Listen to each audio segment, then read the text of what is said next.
What up, y'all? What up? What a day! What a day! What a morning! Just give me a second, y'all. I'm getting these links together, and we can start the show.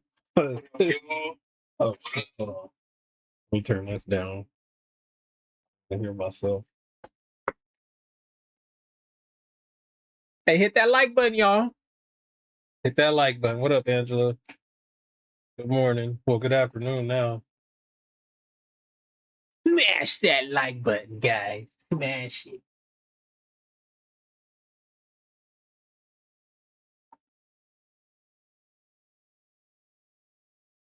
Smash it like a $10 hole on Figueroa Street, bruh.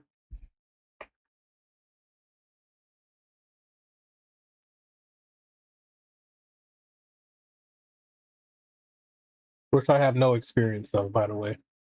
Just want to put that out there.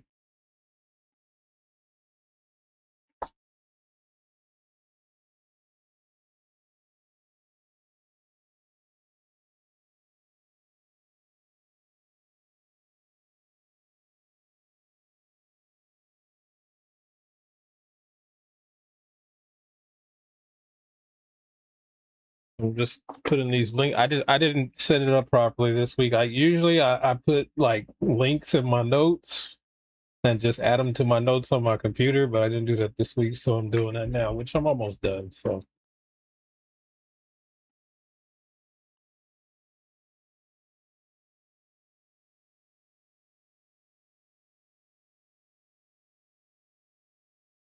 all right, I think I got everything.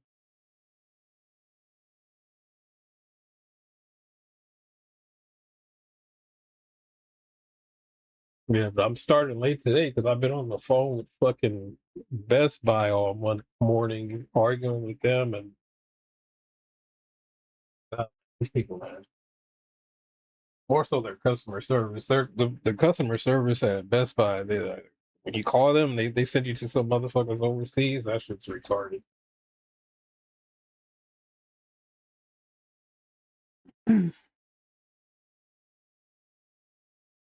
I don't even got my music together, man. That's how you know I'm tripping.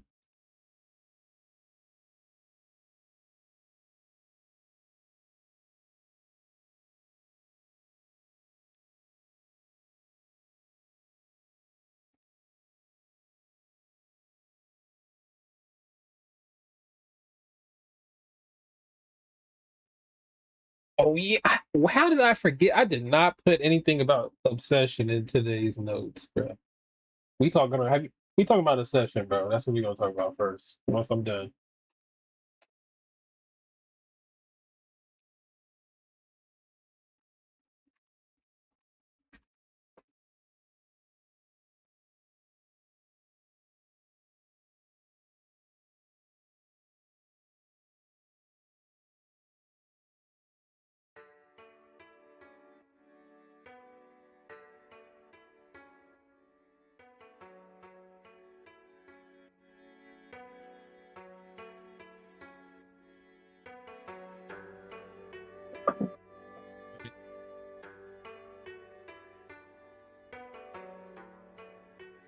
Oops. What up, y'all? Well, that beat drop after I said that was kind of crazy, huh? That was not planned.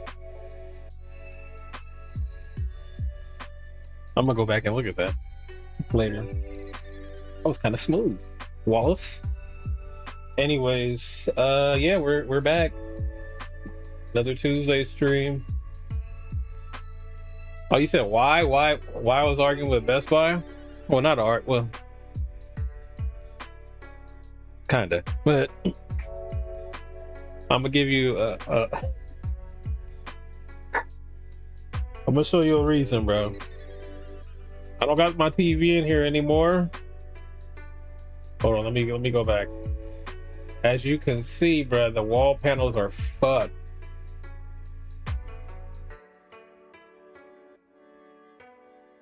Pretty much, I had ordered a TV, right, to get mounted. They had me cut my fucking wall panels up. Just for them to tell me, your shit's delayed. Pretty much. That's the gist of it. It's a little bit more than that, but I don't feel like getting into it right now. Literally been on the phone with them all morning.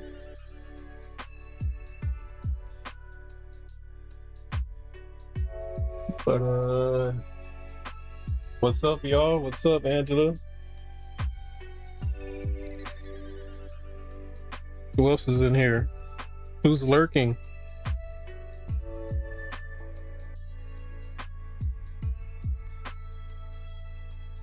Yeah, man, they had me slice my panels up, man. They had me slice my wall panels up just for them to tell me, like, hey, about your TV.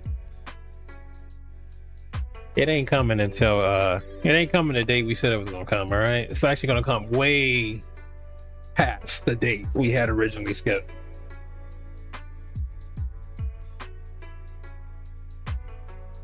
So I'm supposed to be getting a call later from Best Buy, so I might pause it if they call during the stream. I might step away for a minute.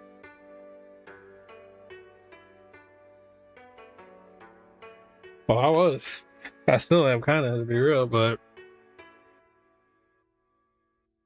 I went up to Best Buy and they were obviously they were more helpful than the customer service on the phone.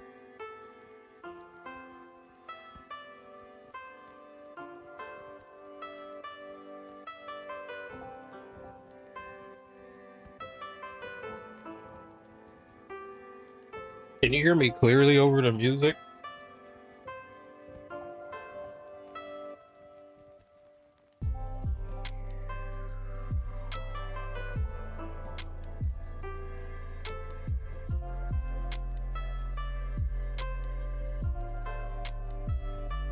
Yeah, because originally they had said, okay, here, okay, a little bit more context.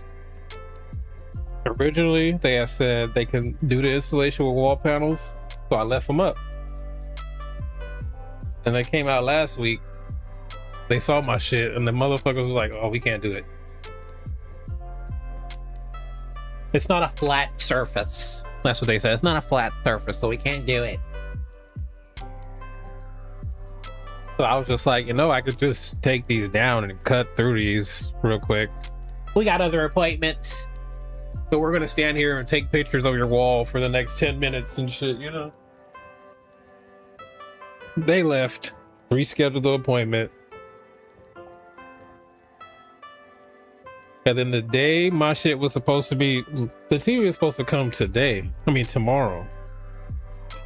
I get a text while I'm at work last night talking about, there's been an unexpected error with your order. You have to reschedule. I said, we're not doing that, bro. So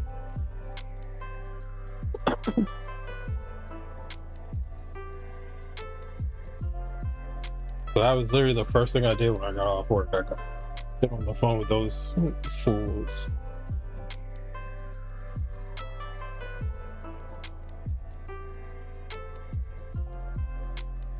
And I was getting told like conflicting stories, conflicting shits with the order.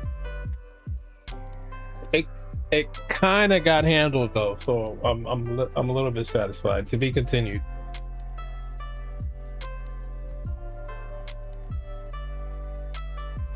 Not today. What? Oh, not today. Yeah, not today. You ain't about to get me. They might have. Shit, you never know. They could have just been telling me what I wanted to hear.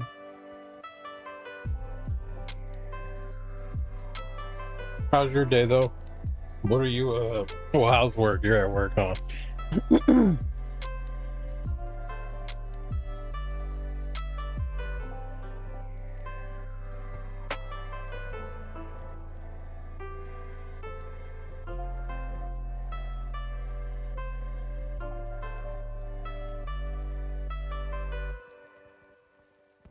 I thought what really pissed me off yesterday, I was talking to the lady at Best Buy. I wanted to speak to a manager. They're not here. You can speak to a manager. I'm sorry, but I can help you out. They're just gonna tell you the same thing. I hung up on her ass, bro.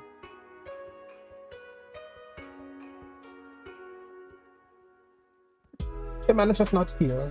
I'm sorry, Mr. Hood.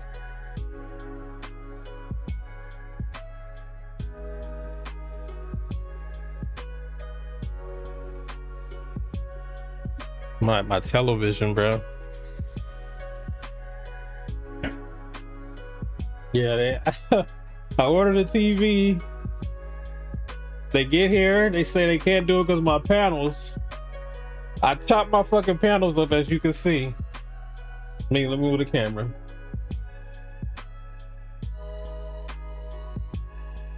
At first, the dude at Best Buy told me they could do the installation with the panels. And then when the delivery last week they got here, I ain't gonna say nothing racial, all right? I'll do some accents, Mecca. I'll let you figure out the rest. But I don't even know if I want to say, bro. I ain't gonna lie, but it's a good one. Reaper. That's another Sony.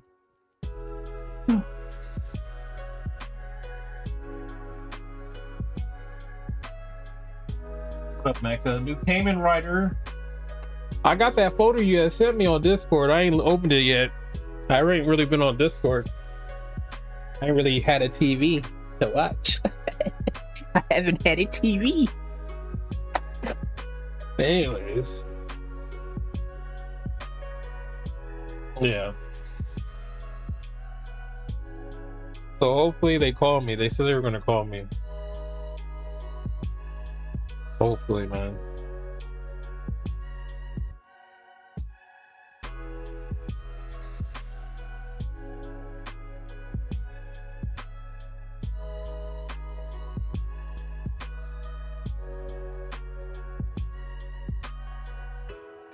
Hopefully, bro.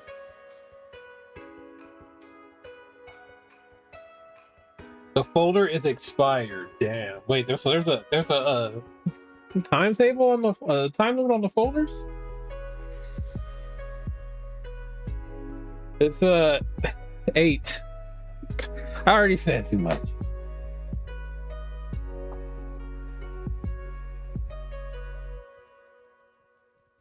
Oh yeah.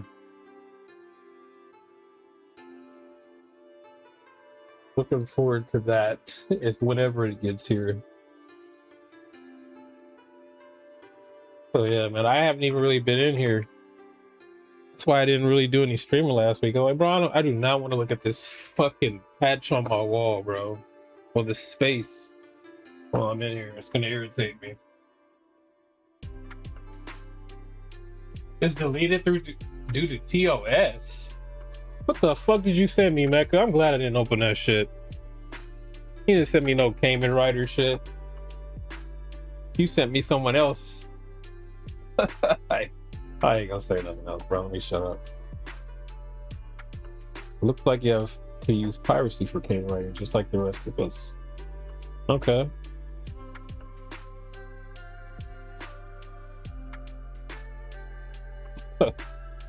What you up to, Reaper? How y'all doing, man?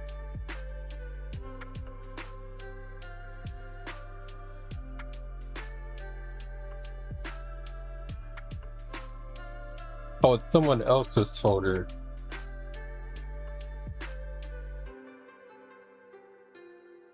I ain't opening that folder, bro. No, I'm just kidding.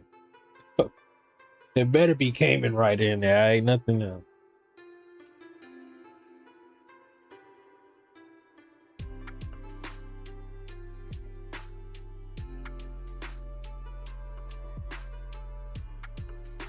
So we're on day, I don't know what day to get Reaper to stream something. Day whatever, to try to get him to watch House of the Dragon. Day, I don't know, bro. I'm just talking right now.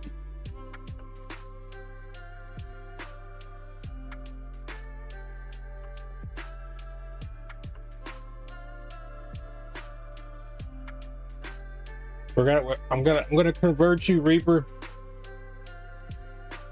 Making breakfast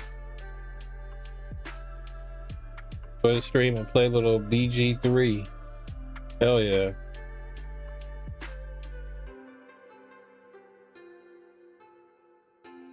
What did you make for breakfast? Hey, bro, that's cool. Bro, it could be no cam. Nah, you would talk because I'd be in the chat talking, bro. I ate some sandwiches. What kind of sandwiches? 10 grand.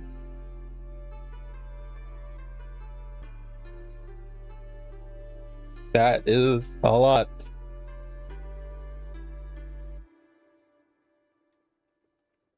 That is a lot of money for the electrical. Our island in our kitchen went out. So we gotta use an extension cord to cook on our island.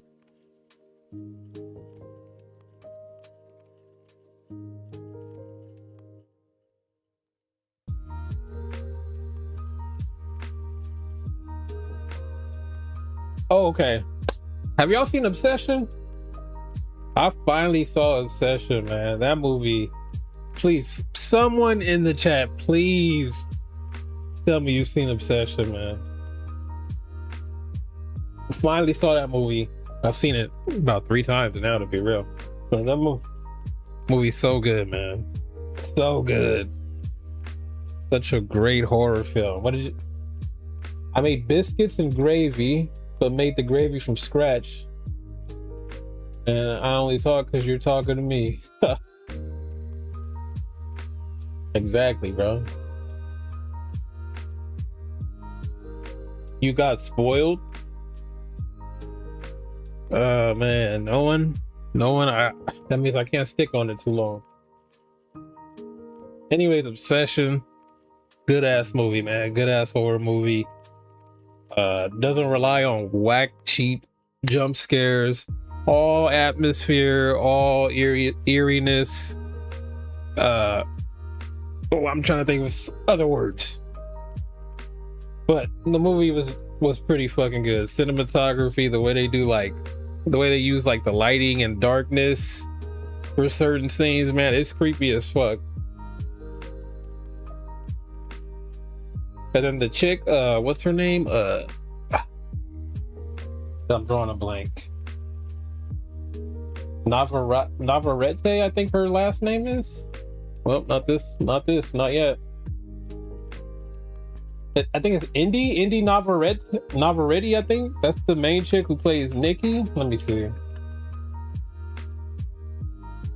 Yeah, Indy Navarrete. She plays the chick in Obsession. She's really good, bro. He's kind of taking the world by storm, bro, because like everyone's talking about how she should get like Oscar nominations for this role. Maybe. But yeah, let me pull her up, man. Here's Indy. Bro, she reminds me of like Anya Taylor-Joy, like a mix of Anya Taylor-Joy. What's the chick's name? Famke Jensen, with a little bit of Anna. Lauren Lavera. That's what I had in mind. Lauren Lavera from the Terrifier movies. She's giving that, bro. But basically, if y'all ain't heard of Obsession, it's basically about this kid named Bear. He has a crush on this girl named Nikki. She's kind of not into him. She's kind of friend zone him. And then one day this nigga buys like a gag wish. It's like a gag gift called Make-A-Wish Willow or Wish Willow or something like that. He wishes Nikki loves him more than anyone in the fucking world, his words. And then immediately after he makes the wish, all hell breaks loose. I'm just gonna leave it there. But it is an awesome movie, bro. Y'all should definitely go see that if y'all ain't seen it yet. Do whatever you need to do to find it. I'm sure it's online somewhere, you know what I'm saying? It's really good though, man. Her performance is, bro, it's nuts.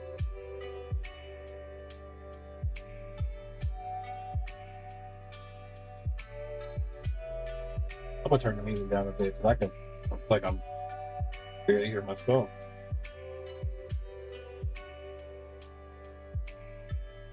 Miss who? Who? Who?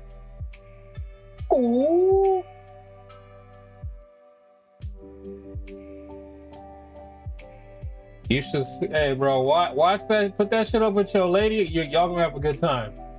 I promise you.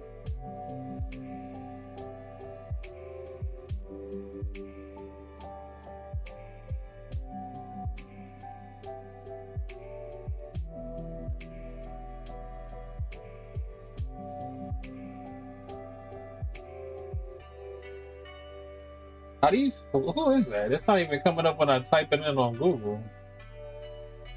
Missy, I didn't put Missy.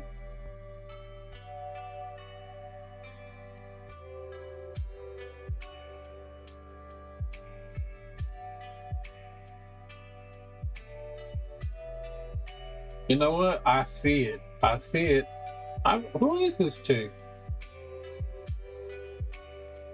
Out Come the Wolves? She was in that? I did see that movie.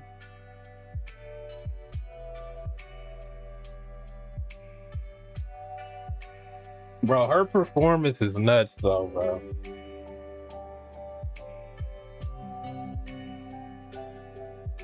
Like the way she just, in certain scenes, the way she moves around or how they like change the pitch of her voice, bro, it's crazy. Crazy.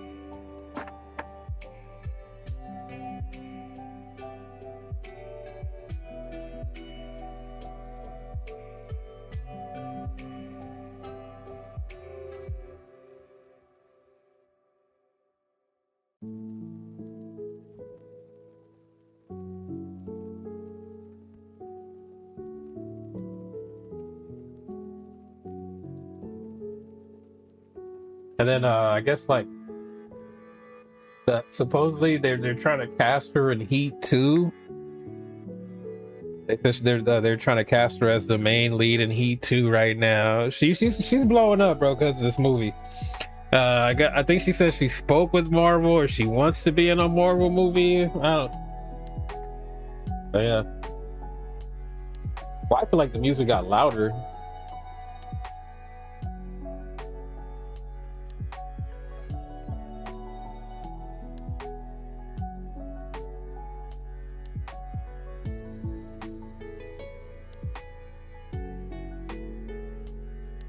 Yeah, I'm gonna play a trailer. I'm gonna play a trailer for Obsession. Hopefully that shit don't get fucking blocked, bro.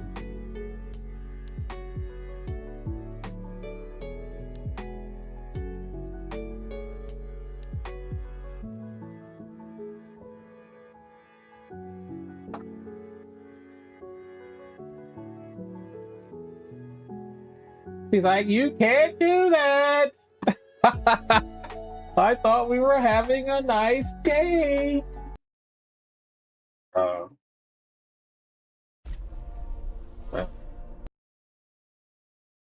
gotta do it like this, bro, because I don't know what the fuck gonna come up, right? I'm gonna be real with y'all. Right.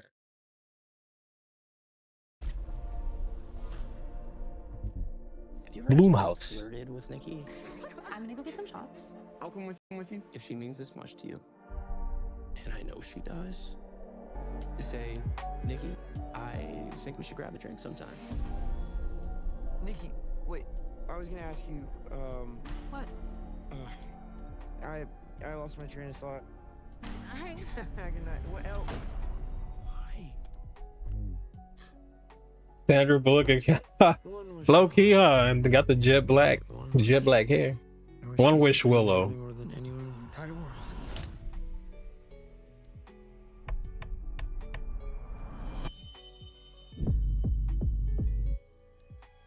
love you so much. A love Think he brought only who the out? branch of a willow tree could conjure.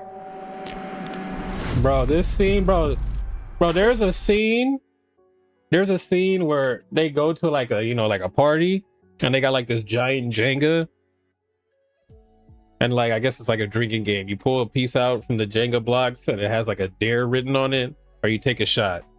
Bro, this bitch pulls a block. We never know, we never find out what her block says when she pulls it, but she just gets up and starts reciting an excerpt from her book she's writing. And it's the most dark, disturbing shit you'll probably hear, bro. And the entire room is just uncomfortable after. Weird how you two are dating all of a sudden. Like super dating. Oh, he brought the entire cast out? Oh, so you've seen the queen. You've seen Nikki. Like, what? Is she okay? No. Jeez, what kind of spells you put on her?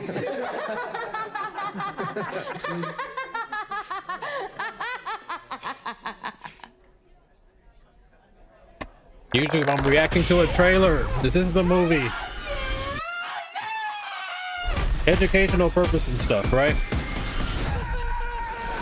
Fair use. Nikki?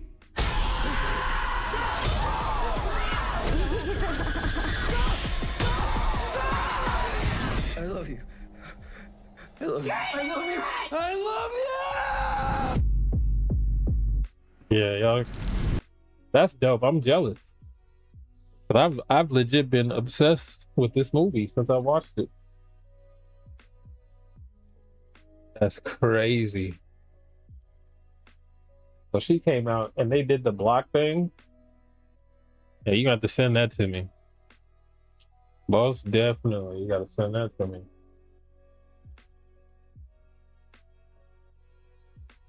But yeah, when y'all see that movie, let me know what y'all think about it.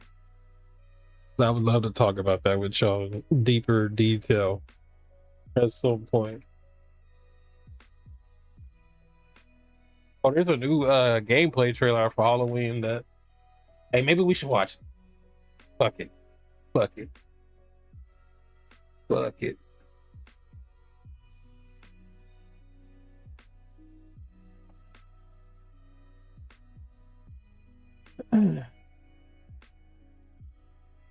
Rose Street Estate.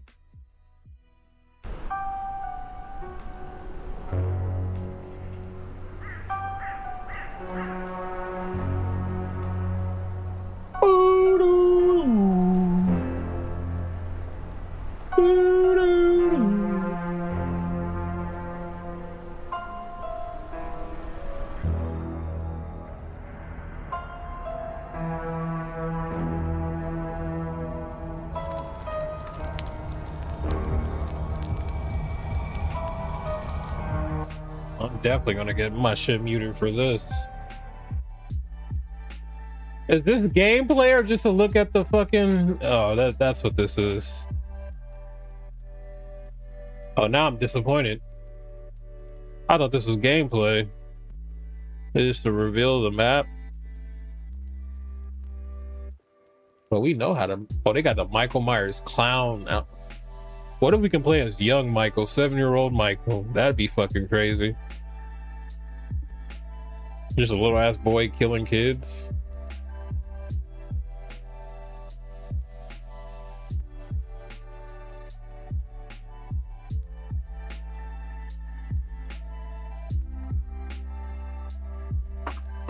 You have to send that to me. Did you send it though? Not yet. Wait, killing kids.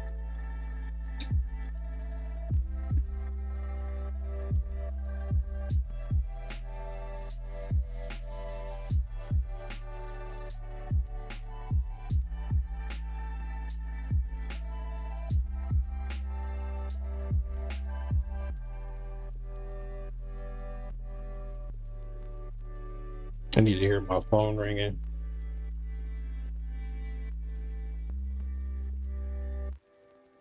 Exactly.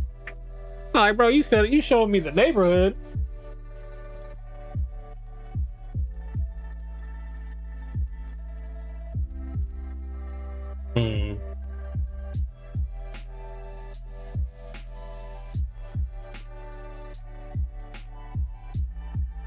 But yeah, anyways, Inception, great. Obsession, not Inception, also a great movie. Great movie. It beat Project Hail Mary. It overtook Project Hail Mary as my favorite movie of the year. Go see it. First story, we're gonna go with which tab was this? We're gonna talk about wrestling a little bit, just briefly. Bear with me. Triple H thinks you take wrestling too seriously sometimes. We're just here for fun. We're just fun. That's what this nigga says. Now, me personally, if I'm running a wrestling company, a wrestling organization, and my head of creative says, oh, you know, y'all taking this shit too seriously, don't get invested in the storylines like that. Now, I'm gonna see that as a red flag, me personally. I don't know about y'all.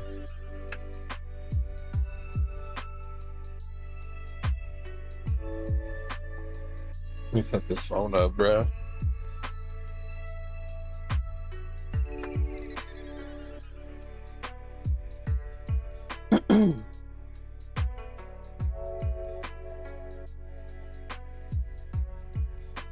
Okay, Chief Content Officer Paul Triple H Levesque doesn't seem to be a big fan of pro wrestling fans, at least not ones like us who like to discuss pro wrestling shows and the business itself online. Over the years, he's vented about his fictional friend Mark on a few occasions over the years and blamed fans for ruining storylines for themselves by overthinking them. Okay, God forbid, you know, your fans are invested in the bullshit you put out. Last year, he also shared this in an interview. Levesque softened his... Wait, oh, this is Triple H wants people... Oh yeah, I do remember that. I talked about this on TikTok when he said this. He said, Triple H wants to tell people to fuck off being a critic of WWE. Big nose bastard. Levesque softened his delivery a bit while chatting with WWE's new best friend, ESPN, Stephen A. Smith, ahead of this week's Night of Champions premium live event on the network and its streaming subscription platform, which is ESPN. Which, did they say that? Yeah. Anyways, the game first explained that WWE's goal is to be a little bit of something for everybody. He then continued, the other aspect of the... I'm sorry, y'all. This music is killing me right now.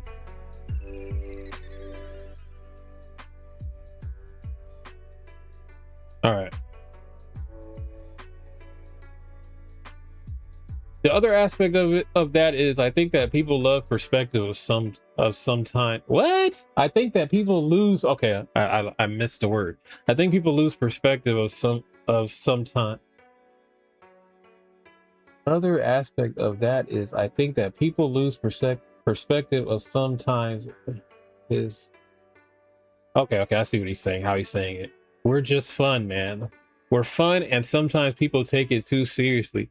Sometimes people get too caught up in it, but it's there to entertain, man. There's lots of stuff going on in the world. If you just want to turn off for a couple of hours, then tune in. I should have did this in Hunter's voice, but I'm not. A couple of hours and tune into something cool, then you can just lose yourself in and have a good time. WWE is the place to do it. If you've never seen it live, I'm telling you, come to a live event, come to one of our PLEs, come to a TV. There's nothing like it in entertainment. Shut the fuck up, Hunter. Not a bad pitch. Pro wrestling is a fictional world, and we usually visit those for a diversion from the real world, which is without even saying, look, I get it. It sucks. Wait. It sucks when people are criticizing your work sometimes unfairly or without context, and you can't respond as openly as you'd like. I can also empathize as someone who works with wrestling fans on all sides of my job. Okay, we don't care, bro.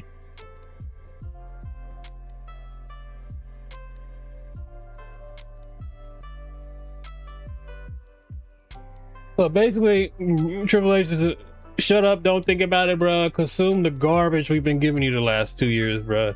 The bloodline slop, you know, the constant title changes, you know, the short ass reigns. Speaking of short ass reigns, Sami Zayn just lost the WWE Championship last night after holding it for 9 days, which I don't care. Punk got it, bro. Punk is back. This is this screams out of touch right here, bro. This does. Like I said, if I'm running a wrestling business and my head of creative, my COO says this, bro, I'm looking to send him out the door.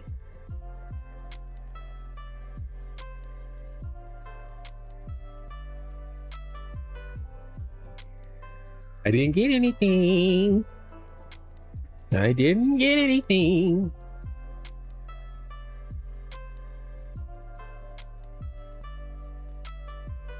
You know, we got the Jey Usos tapping out Gunther. What else, man? There's just been so much slop the last couple of years, so much bullshit. Storylines that been progressing for months and then they just end out of nowhere, bro. With no real conclusion. Constant releases. 5-match PLEs. Oh, there was a time we used to get like 7-8 matches on a PLE, bro.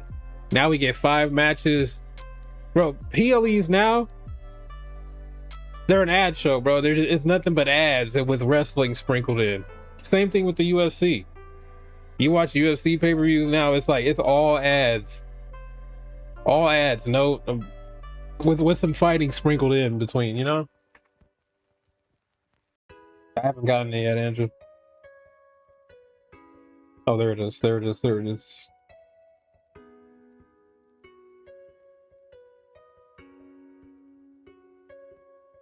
Can I enlarge this shit? Okay, there you go.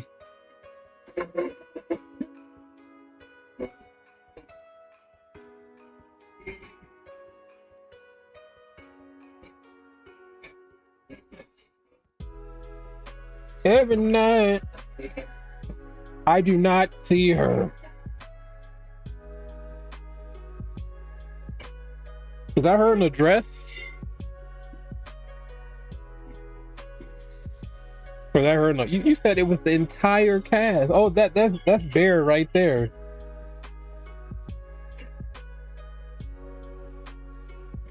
Now me zooming in. That's dope though. That's funny. But it looks like Bear, Nikki, I'm calling him by there. And then I think that it looks like the director. Is that the director?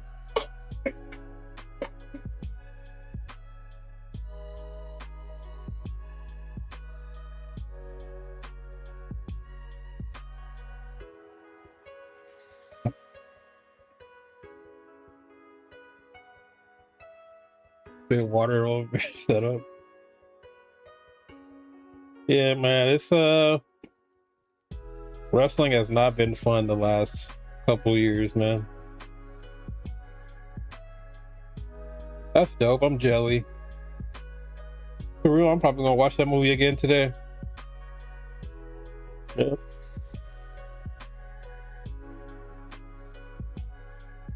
That's how I know. I barely like do repeat viewings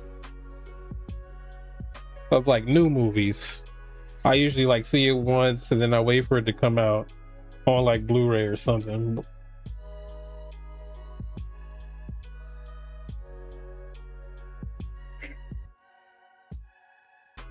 Triple H needs to go. I agree, man. He's out of touch. He's lost it. He's lost it. The Triple H that was running NXT in like 2016 and shit, not the same Triple H we have now.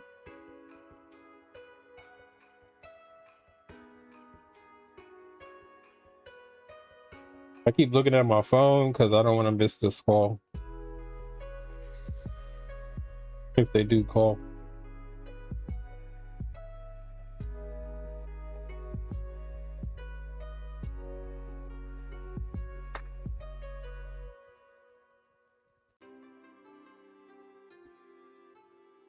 But yeah, how do you feel about time to end the game? Game over. Game over for Triple H, bruh. Send him out with a sledgehammer to the back of his head, bruh. I don't care. Crack his shit. It can't be any worse than it is now. So, and what makes it worse is like Triple H, he knows the business, bro. That's what makes this worse. He knows the business, bro. This is pure company man talk right here. So if we just gonna have this puppet running, get him out of here. Just have your own puppet, bro. Have somebody that don't even know shit about wrestling run this shit. Who cares? Ari Emanuel.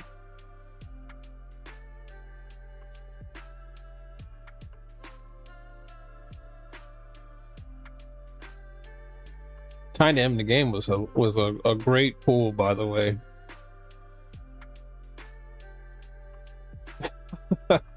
A great pull. We gotta end this nigga, bro. And his tenure. Hell yeah, bro. He gonna spit out his pacemaker. That's what he gonna do.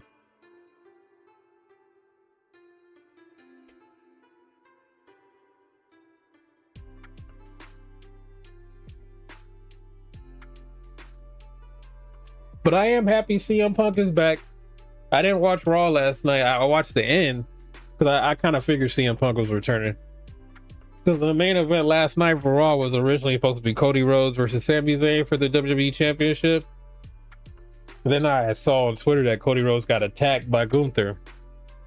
And I was like, you know what? Let me tune into that main event.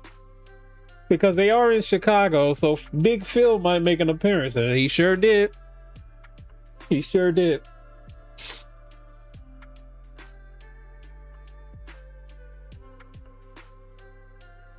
And then I had a homeboy text me later on talking about that match was boring. Like, yeah, all right, bro. He might not do. He's a bloodline meat writer, by the way. So you know that checks out.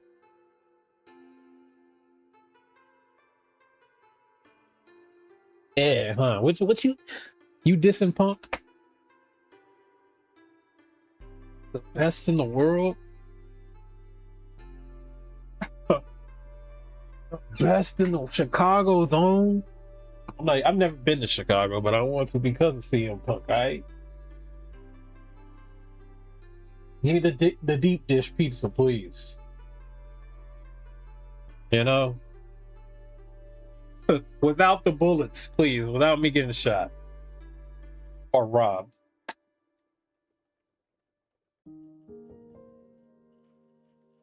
You are dissing Punk? Yeah, man. I hate that for you. I hate that for you.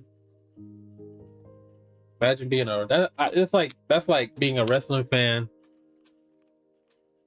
Hating Punk as a wrestling fan to me is like the same thing. It's like hating Gunther, bro. As a how can you hate Gunther?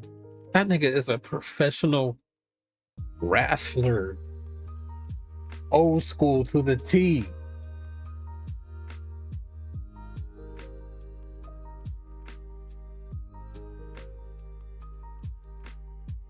But yeah, CM Punk is the WWE champion. Sami Zayn reign ends after 9 days. And it looks like we're going to get Cody Rhodes versus CM Punk at SummerSlam. You hate Gunther too? Angela, we need to talk. We need to have a sit down. We need to have a sit down. What's going on? What do you mean you hate Gunther, bro? I ain't gonna lie, back to Triple H's doo-doo water booking, bro. Gunther, he hasn't done shit in months. After Jey Uso submitted him at WrestleMania a couple years ago, he really hasn't been the same, to be real. They kind of threw him a bone with the career killer gimmick. They had him retire John Cena and AJ Styles. But it's like, bro, it's not the same, bro. Put a belt on this man. Put another belt on him.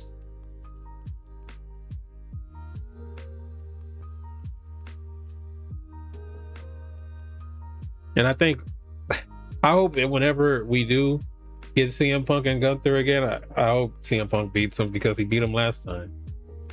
Oh, no. I'm lying. Gunther is owed a victory over CM Punk because CM Punk beat him and Seth Rollins immediately cashed in on him. I forgot about that.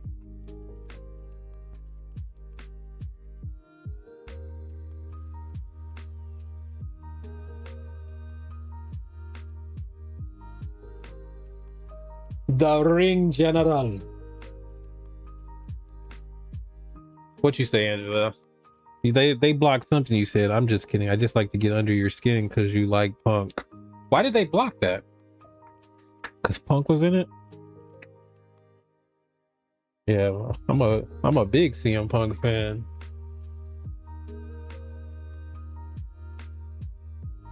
When Rock and Austin left, and when John Cena was taking over the WWE all those years, bro, just beating everybody, I had CM Punk, man. A breath of fresh air. He came in there, he said, I am straight edge. I don't do drugs. I don't drink. My addiction is wrestling. I said, I like this nigga, bro. I like this nigga right here. And he was punking Shannon Moore on ECW. Called him a poser and shit. You remember Shannon Moore when he was like he had that Prince of Punk gimmick? CM Punk showed up on the scene like, you're a poser, bro. Beat his ass.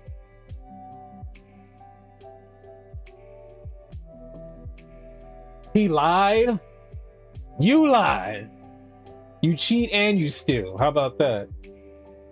All right, this is going to turn into a wrestling podcast. So hold on. Let me pull up the next. What else I got here? Oh, yeah. The doom and gloom. More doom and gloom in the gaming industry. People are on PlayStation's ass right now because they announced the end of physical disc production, ending in January 2028. It says, in response to shifting trends in consumer preference, new games will be released on PlayStation Store and at retailers in digital formats only. As consumer preferences and the broader entertainment industry continue to shift away from physical discs to digital, physical game disc production for all new games releasing on PlayStation consoles will be discontinued starting January 2028.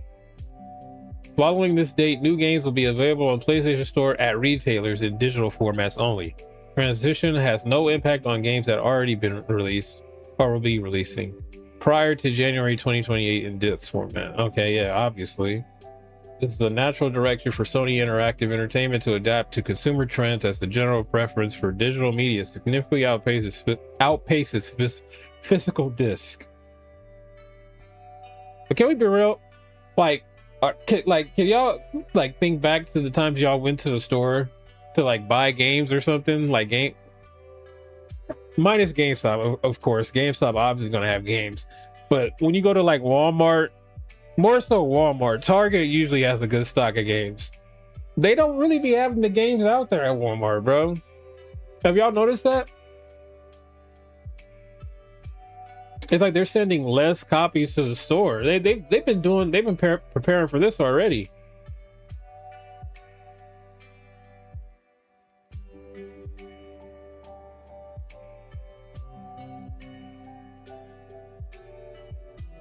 The transition will enable us to align more closely with how most of our community prefers to access and play games today, which is also bullshit. Because to be real, I would argue that most I guess hardcore gamers, not casual gamers, most hardcore gamers buy their games, hardcore console gamers, I say, buy their games physically, right? I guarantee you, all the casual people, of course they don't care about buying games, bro. I bet you all them motherfuckers got on their hard drive is Call of Duty, NBA 2K, Madden, or some other slop,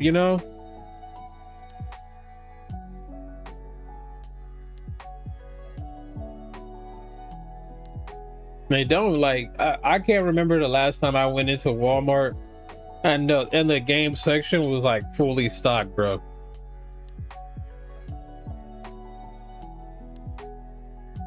I know I bring up my Final Fantasy Tactics order a lot. Another Best Buy fumble. when they shipped my game with a broken case. They literally said your copy was the only copy that was shipped to the store. Huh? That's why I had to wait. Your copy was the only copy shipped to the store.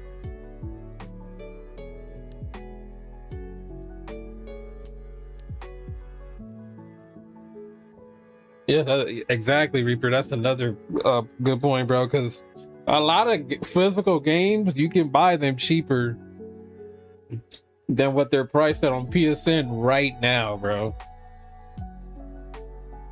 Because I think someone had tweeted out, it was the screenshot of God of War Ragnarok on the PSN store, and it was full price $69.99. But you can go to Walmart and buy it, one of these retailers, and you can buy the physical copy for $30.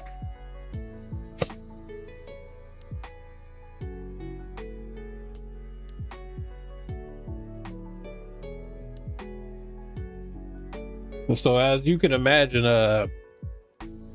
gamers are pissed off, bro. They're on Sony's neck right now. You go on Twitter right now, anytime they post, they're just bombarded with tweets. Fuck Sony, fuck PlayStation, physical disc, no physical, no PS6. I think that shit was trending for a while.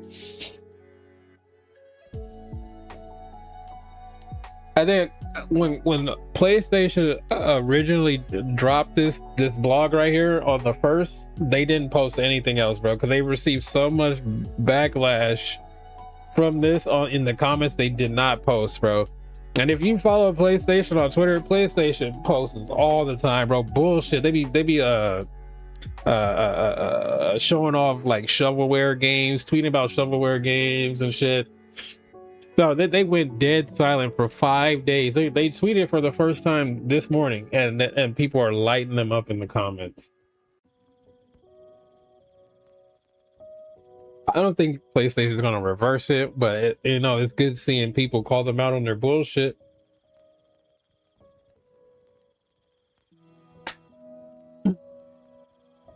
You think PlayStation is gonna call gamers bluff?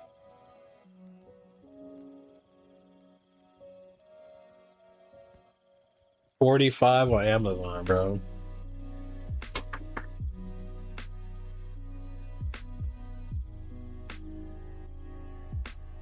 You know what? That's let me see that.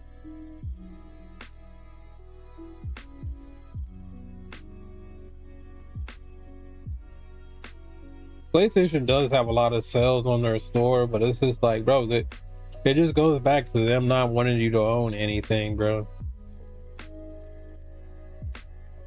right, let me see if I can pull this up real quick. I'm gonna turn the PS5 on and go to the PlayStation store.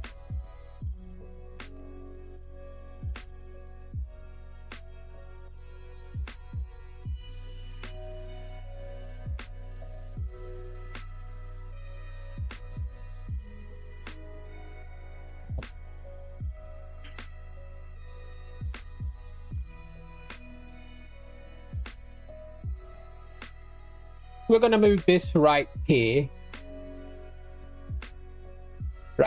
perfectly. And we're gonna go to the store.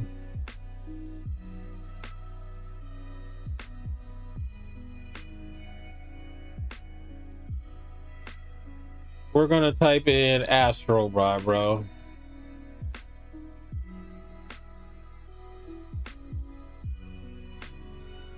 Yeah, Astrobot is still full price, bro, on the PlayStation Store. But I just pulled it up on Amazon, and you can get it physically for $39 flat. Well, with tax and shit. You see that? Y'all see that, right? What's another game we can look up? I know the RE games are always on sale digitally and physically, so this might not be a good example, but let's see.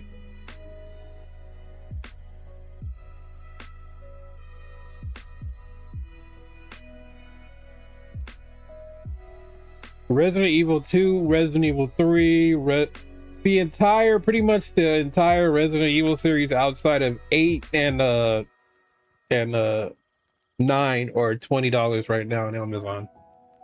Let's see how much they are on PSN.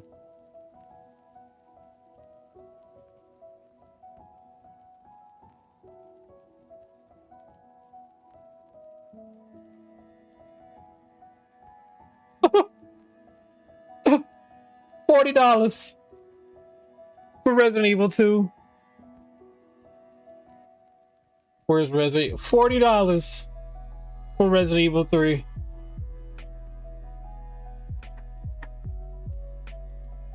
Where's Resident Evil 4? Did I miss that? Oh yeah, $40. But as you can see on Amazon, $20, bro, for all these games. Physical. He's gonna scroll that, bro. He's gonna scroll that.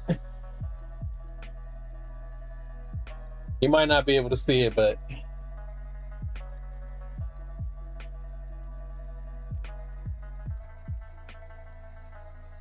ridiculous, bro. That's what it really stems down to, bro. They don't want you to own your games, bro. And they don't want you to buy these games at a discount like that, bro. The Last of Us Part 1 came up. I didn't have to type it in. It's $34.38 on Amazon.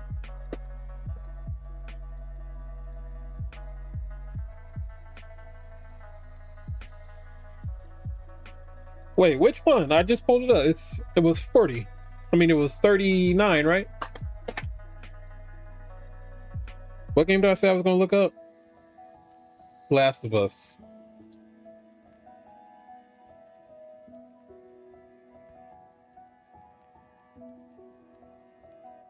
Look at that, bro.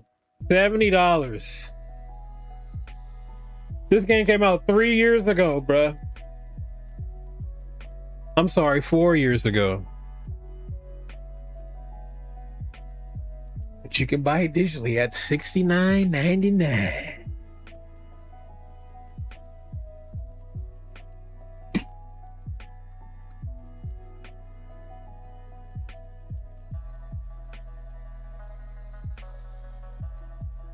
And then you got motherfuckers that be like, it doesn't affect me at all. I buy all my game digitally. I don't like to have all that space taken up. It just takes up too much space. It's so convenient to go digitally. I don't have to get up and put the disc in my system. I dropped my phone. I swear I didn't bang on my desk. Imagine no fucking retard.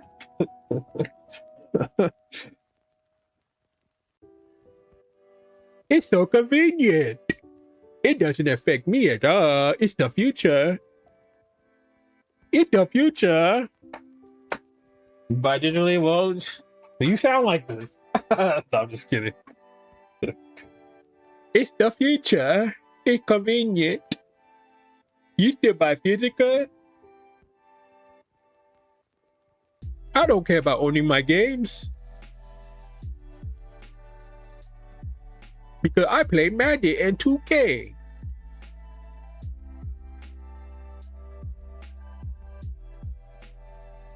Keep the pressure on Sony's necks. They gotta feel us.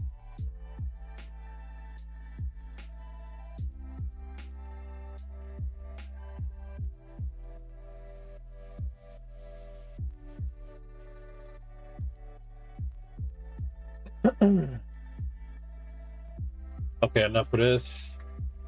Gaming is still trash. We're gonna get to Xbox in a minute. That Asher Sharma just dropped some bad news. Was it yesterday?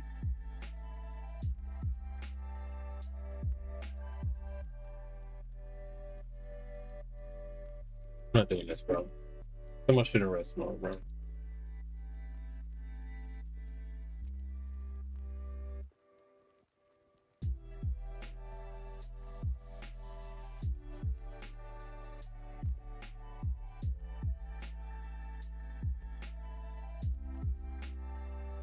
That should always kill me when people say that shit. That takes up a lot of space. All right, Brad.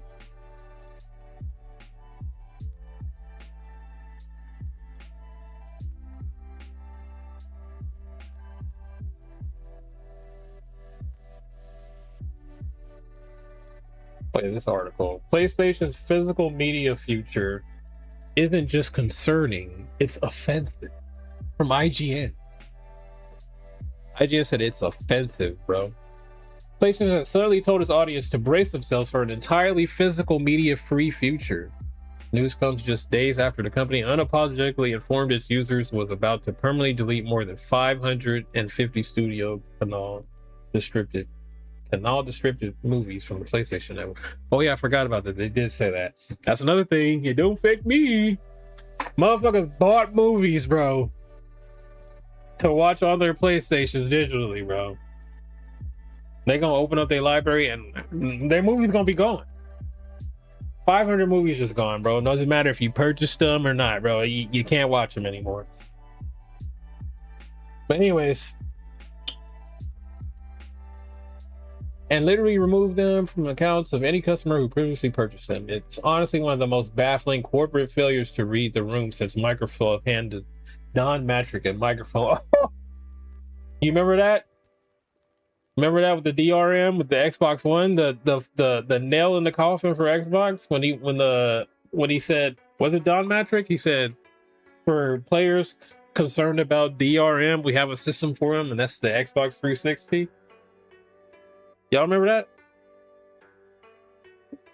That nigga said, y'all don't buy the Xbox One. The 360 right here. They ain't been the same since, bro. Xbox has been losing ever since they did it. And now PlayStation, these morons are following suit decades later. Well, over a decade later.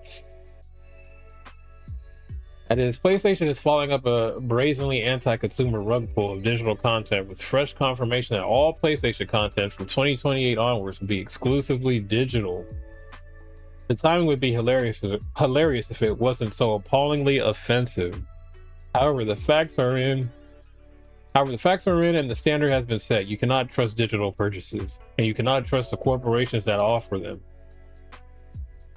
While I maintain a library of physical games I love, I regularly browse charity stores and okay.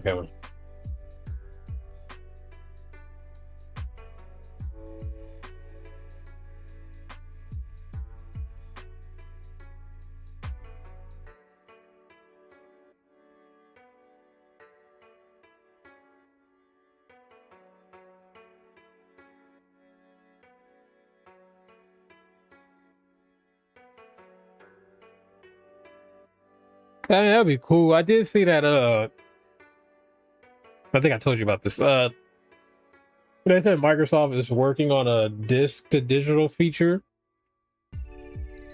and rumor has it supposedly the feature is working with Xbox One games, but it's not working with Xbox Series X games or whatever. Not yet, at least. Now, the way I'm feeling, because we already saw how Sony did with backwards compatibility, bro. I don't see Sony, even if Microsoft is able to get that feature up off the ground, I don't see Sony following suit at all, bro.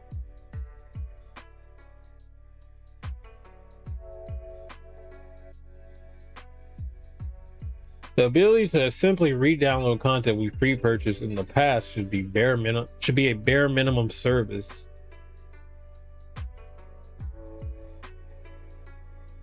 Sony discontinued the ability to make movie and TV purchases and rentals on the PlayStation Store back in August 2021.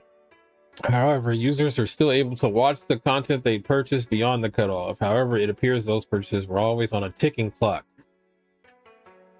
Whatever agreement Sony and Studio Canal had for the content to remain hosted on PSN for people who bought it has either lapsed or completely imploded. We cannot know because neither company has explained or apologized for it. IGN has sought comment. At the time of writing, it hasn't been forthcoming. For the corporate bootlickers in the back. Ooh, hey, what? Is IGN tapped in? Because many would argue that IGN are corporate bootlickers. But anyways, Where was that? For the corporate bootlickers in the back, we've read the what is that, legalities, legalcies or whatever. You don't need to parrot it back. Exactly. It's more convenient to me. You don't need to parrot it in the back. We are aware of the insidious terms and conditions that companies apply to transactions for digital games in order to be able to snatch it away without. Okay.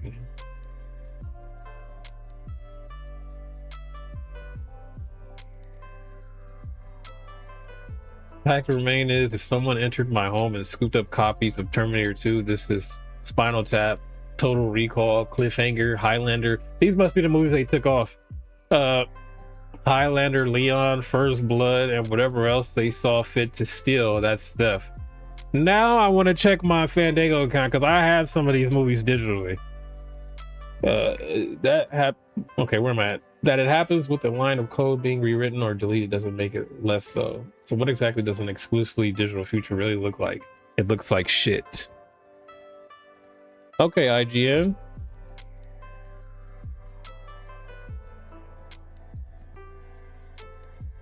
We're not gonna read all this though.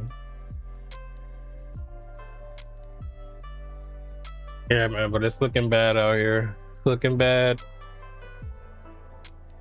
Looking bad, bro. I ain't gonna lie, this news like made me like, bro, I don't even want a game anymore. I'm just want to play GTA 6 and ride off in the sunset, bro. That's what I'm thinking at this very moment, to be real.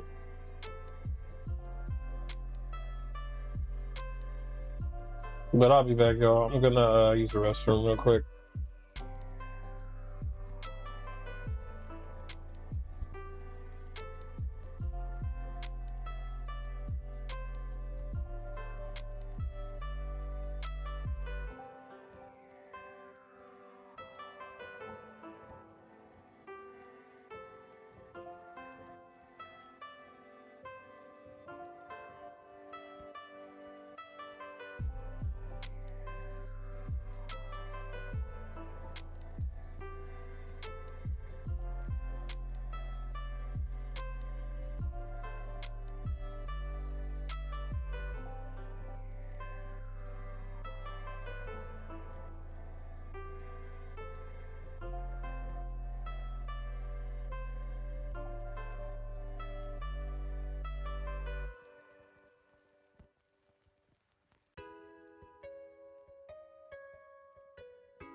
All right, I'm back, y'all.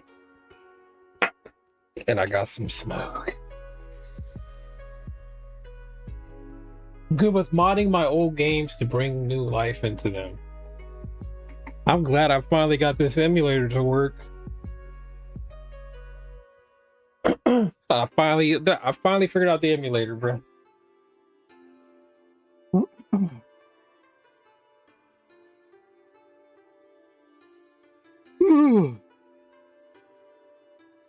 Bro, and them bastards planned that shit so strategically, because like they announced this right after they announced, well, not right after, but shortly after they announced they're not doing games on PC anymore. Because I said it, everyone else is saying it. If PlayStation goes full digital next gen, people were saying, I'm just gonna game on PC. I'm just gonna play their games on PC. PlayStation, Sony said, no, you ain't. No, you're not. We snatching those games. Y'all gonna play on our service, on our system.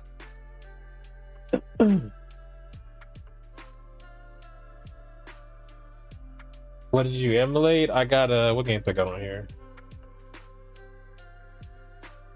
A lot, bruh. I was looking for the. These are what I downloaded so far.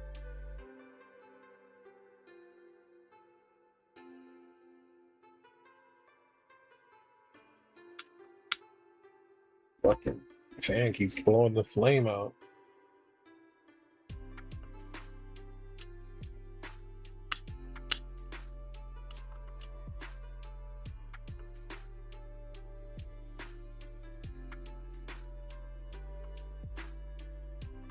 What up, Mecca?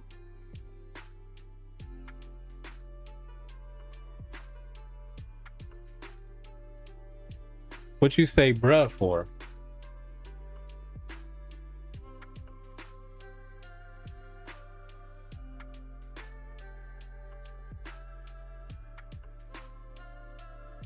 Huh? What for?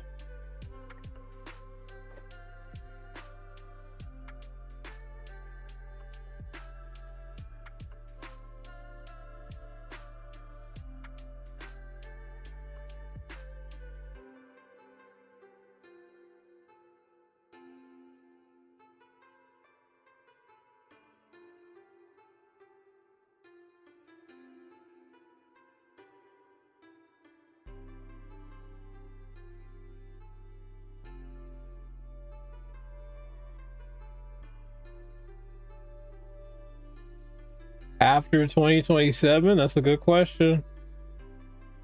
They canceled a lot of them. They canceled that Venom game. Shit,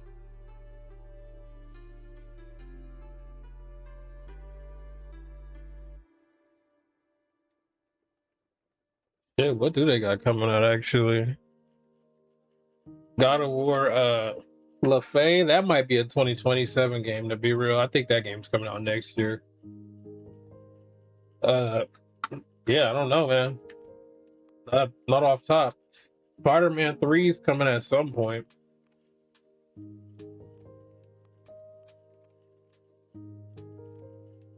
So who knows? I know they're not banking on GTA 6 to carry us over for the for the rest of the gen, you know? GTA Online. I was sick looking at that in my background.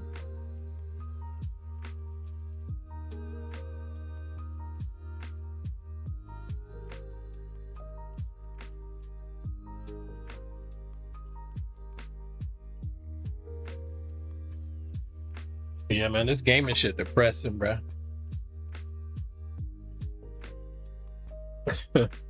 They say y'all not switching to PC on us. We just go snatch the games off that service. Scumbags, bro. Scumbags.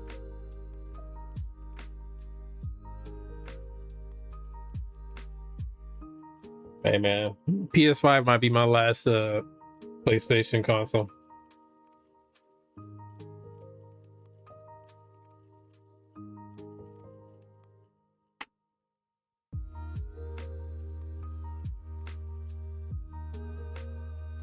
It may just be my last PlayStation console, bro.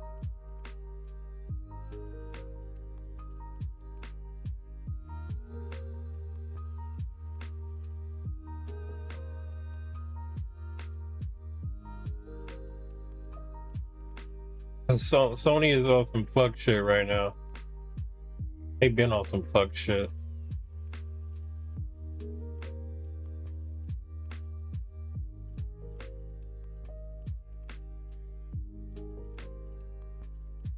Oh, not Ned.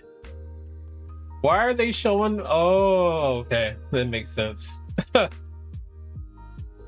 You remember that video they put out after this? After this nigga said this, Sony came right after him. Right after they did that. Here's how you trade games: a physical disc, a physical copy. Share it with your friend. And now look at these fools, bruh. Look where they at now.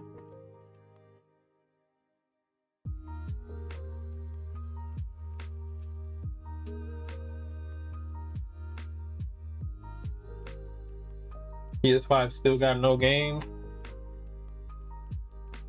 You know, about a few years ago, Mecca, that I would have debated you on that, but now I don't even care, bro. Fuck PlayStation, fuck Sony, fuck the gaming industry. It needs to crash. It needs a reset. We let the larpers and casuals take over our fucking hobby, bro. And now look at it, bro. Now we just got slop games coming out constantly.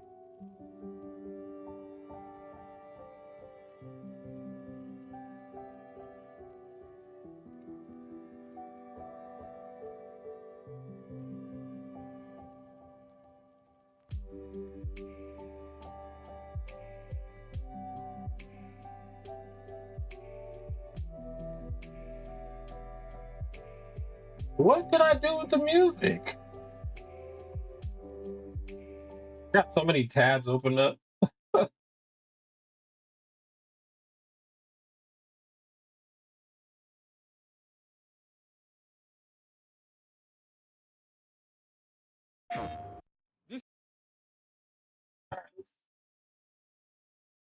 Y'all remember this? Y'all remember this? 13 years ago, man. How times have changed, man. This is a direct response to Xbox's E3 conference, I believe. You share your games on PS4.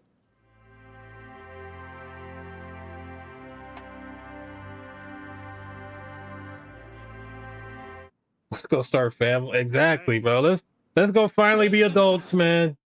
Let's go live that boring generic life. This is how you share your games on PS4.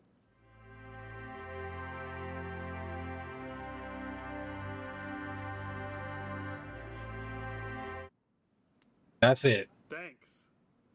PlayStation. Let's look at these comments. Sony 2013, play has no limits. Sony 2026, greed has no limit.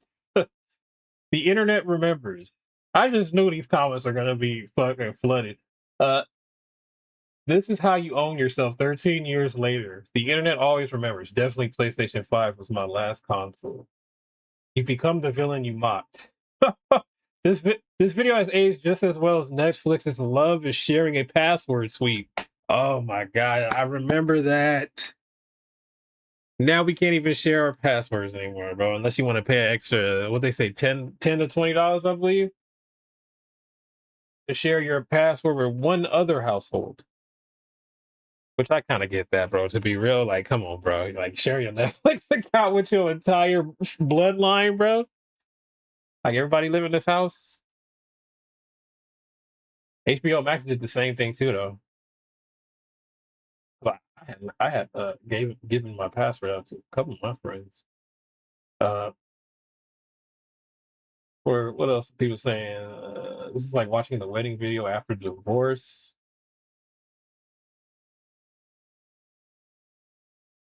No games to share.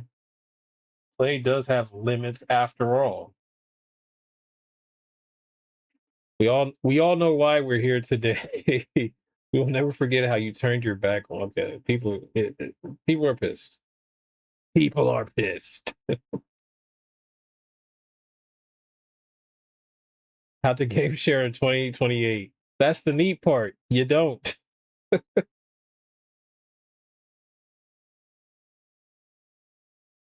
Yeah, man, this is depressing, bro. This legit makes me want to quit gaming right now, bro. Sell this damn PS5, bro. I ain't gonna sell it though. I got GTA coming. Once we play GTA, maybe. Maybe. Man, this is what a time, man. What a time. How do you feel about this mecca of this digital future we're leading into, man? We're heading towards, which is we're pretty much here.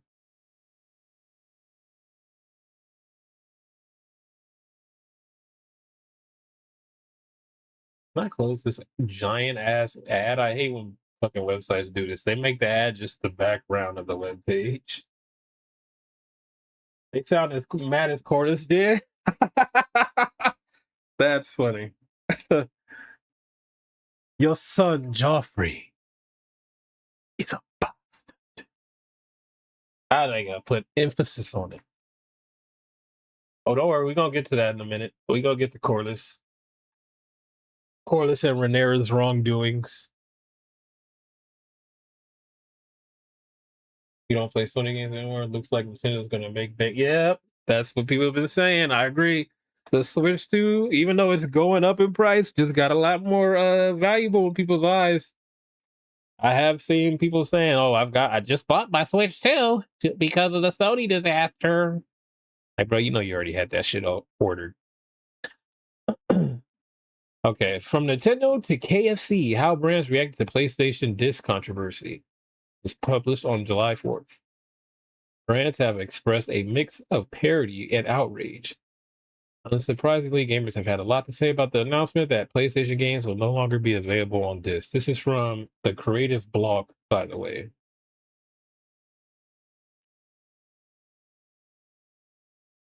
Okay. PlayStation games will no longer be available on disc from January 2028. Some saw the move as inevitable, but many are disappointed, and some just can't understand how Sony's comms team thought it made sense to break the news just after revealing that hundreds of films would be deleted from players' accounts. The digital artist Beeple had to take on what? Why is this highlighted? Okay. And many brands also keen to their contribution. Some expressed solidarity with gamers, while many saw the opportunity for parody with varying degrees of success. This created a kind of April Fool's Day. Okay, let's just get to the tweets, all right? Something in this room needs addressing. It's an elephant in a room. I get it. It's funny. Funny. Mario elephant in the room. Nintendo posted what gamers took to be a cryptic allusion to the PlayStation issue on its US X account, featuring Elephant Mario. The post was humorous, but you know what they say about glass houses. Some longtime Nintendo fans were keen to point out that a cartridge with a key card is not the same as a cartridge with a game. That's a good point. I forgot about that. Some of those cartridges only got a key on them. It ain't the actual game. I forgot about that. What does KFC say? KFC, why is this in Spanish?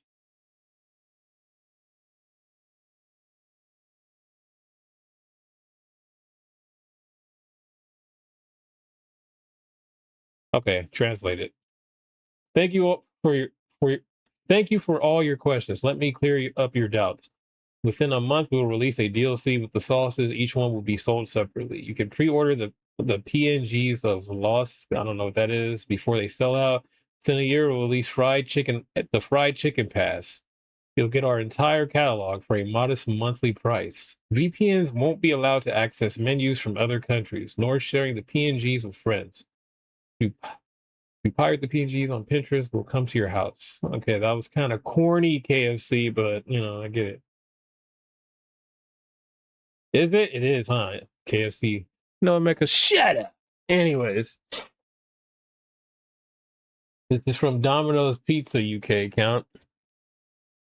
Official statement in response to trends in the gaming industry as of 1st April 2027, Domino's UK will cease production of physical pizzas and shift to production of digital pizzas only.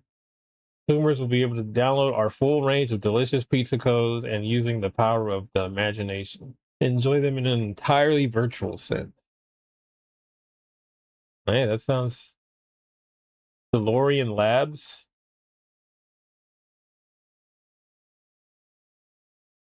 That's it. But they still make DeLoreans? That's kind of tight. That's kind of fire. I did not know that.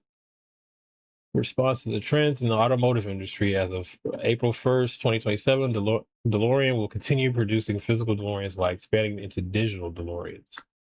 Consumers will be able to download our full range of iconic digital DeLoreans and enjoy them in an entirely virtual sense.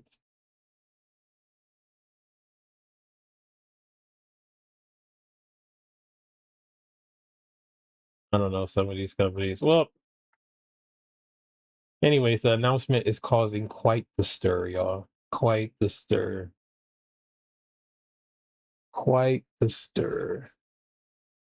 Oh yeah, I was looking for her tweet and never found it. I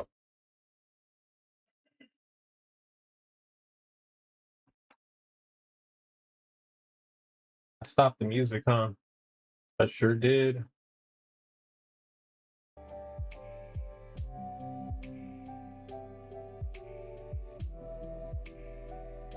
What is Kinkumen Perfect Origin? I am not familiar.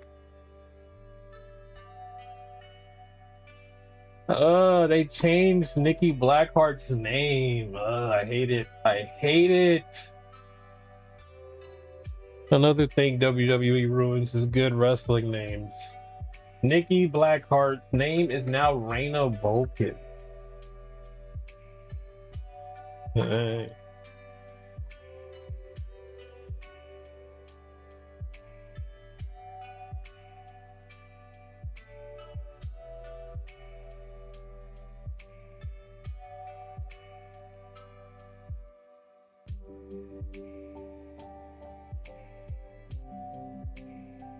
Did y'all see Asher Sharma's tweet, Xbox CEO? They also had some bad news for their player base.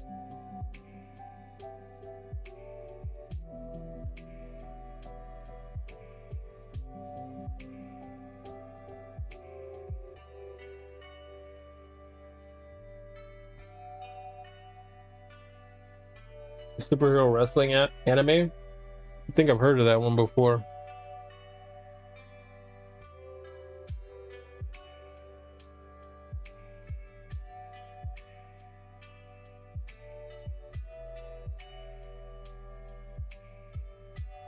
All right, well, I'm gonna pull it up right here. Here it is.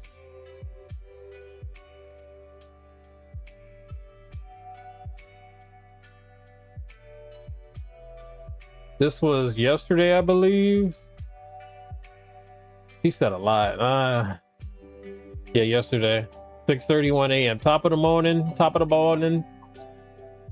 From Xbox CEO. She said, "This is an important email I sent today to all employees at Xbox. Team, we are beginning the most significant restructure in Xbox history. After careful consideration, I've made the difficult decision to reduce our team by approximately 3,200 throughout fiscal year. I'm assuming this means 3,200 employees are getting fired. Fiscal year 2027 is what I'm assuming FY means. This will include approximately 1,600 role eliminations today.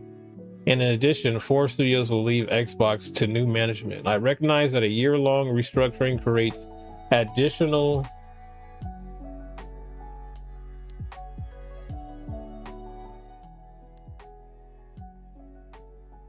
where am I? I had to turn the music. Additional challenges.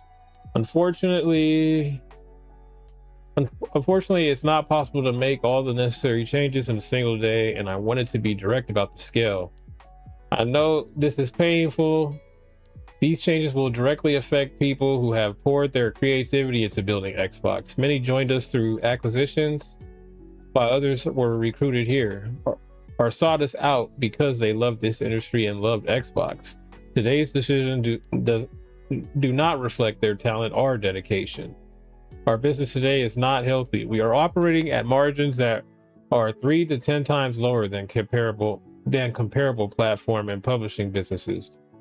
We entered Gen 9 with a smaller install base and a higher cost structure. To grow, we bet on Game Pass, multi-platform, and a broader portfolio of content. While those businesses have created meaningful value, they did not grow at the pace we expected. As that happened, our core business weakened and we added more teams, more investment. Hey, she's being very forthcoming, very transparent.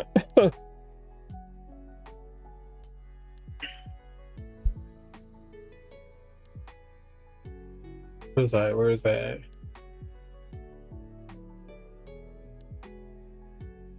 Broader portfolio of content. While those businesses have created meaningful value, they did not grow at the pace we expected. And that happened. As that happened, our core business weakened. We added more teams, more investment, and more time hoping for a better outcome. And now the industry is facing the most severe hardware crisis in its history. We must reset Xbox. First, we will reset our content portfolio. Since 2018, we have aggressively expanded our studio portfolio, while the number of games created each month across the industry now outpaces the last 10 years combined.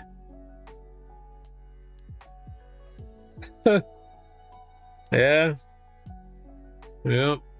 Bro, they basically just hired her to clean up, bro. To clean house. Pretty much. To clean up Phil's mess. Phil and old girls. Why did they? Oh my god, bro. I turned off silence unknown calls, bro. Best Buy just called me. Hold on, y'all.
Hold on, y'all. Hold on.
Y'all still there? Are y'all still here? I'm just gonna go up there after this, after I finish this. Cause yeah. I had turned off silent. Where was I at? I'm done. Where was I at on the article?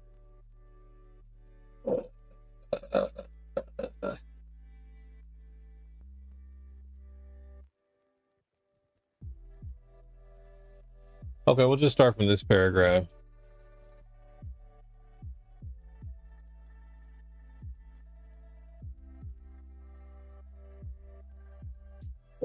Since 2018, we have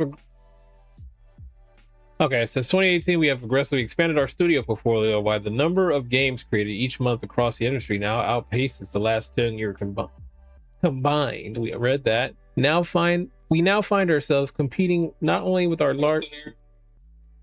What? Are y'all still here? Oh, I'm all thrown around right now, bro.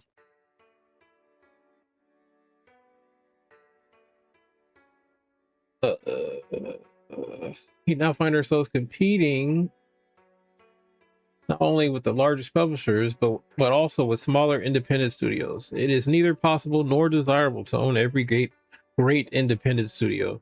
We have also learned that we are not the best home for every type of studio. In a typical year, we lost 64 cents for every dollar we invested.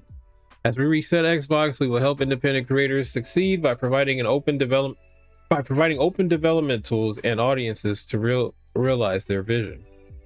Compulsion Games and Double Fine Productions will return to management and transition to independent studios with their IP, catalog, and runway for their next games. Ninja Theory and Undead Labs have entered terms to join new ownership with funding to complete and grow Senua and State of Decay 3 in France. Arcane's management is beginning required consultation with its works council to review potential strategic options. We're also making reductions across other units, and in some cases shifting investment to focus on higher priority projects. These changes vary in size across Activision, Bethesda, ZeniMax, Blizzard, King, Mojang, and Xbox Game Studios. None of our first-party publicly announced games or projects are being canceled as part of these reductions. Okay, so I guess we're gonna see Senua. Well, not from Xbox, because they're getting new ownership. In addition, Mahjong and King will now report directly to me. What's Mahjong? Who is Mahjong and King? Is that a studio? For those heads at I don't know what that is. These two studios have recently become platform and are our largest by monthly active players. They bring critical geographic, demographic, and differentiation to Xbox. Second, we will reset our platform. We know that great technology gets better when it gets simpler, not bigger. Today, in some parts of the company, work passes through as many as 14 layers of management. Our platform teams are 40% larger than they were at the start of this generation. Even as our player base and playtime have declined, the complexity has... Oh my god, bro. Alright, even as our player base and playtime have declined. We're starting over again. We know that great technology gets better when it gets simpler, not bigger. Today, in some parts of the company, work passes through as many as 14 layers of management. Our platform teams are 40% larger than they were at the start of this generation. Even as our player base and playtime have declined, complexity has slowed decisions, blurred accountability, and made it harder to deliver for players. As we reset Xbox, we will simplify. Okay. We will reduce management layers to no more than 5, and where possible, 3. We will deliver success through a flatter organization that is built around makers, individual contributors focused on building, players, coaches, leading who remain deeply involved in the work while developing their teams, and directly responsible individuals, DRIs, who own key decisions and outcomes. We will streamline how we work across our tools with a cleaner code base, shared services, and 50% reduced vendor spend.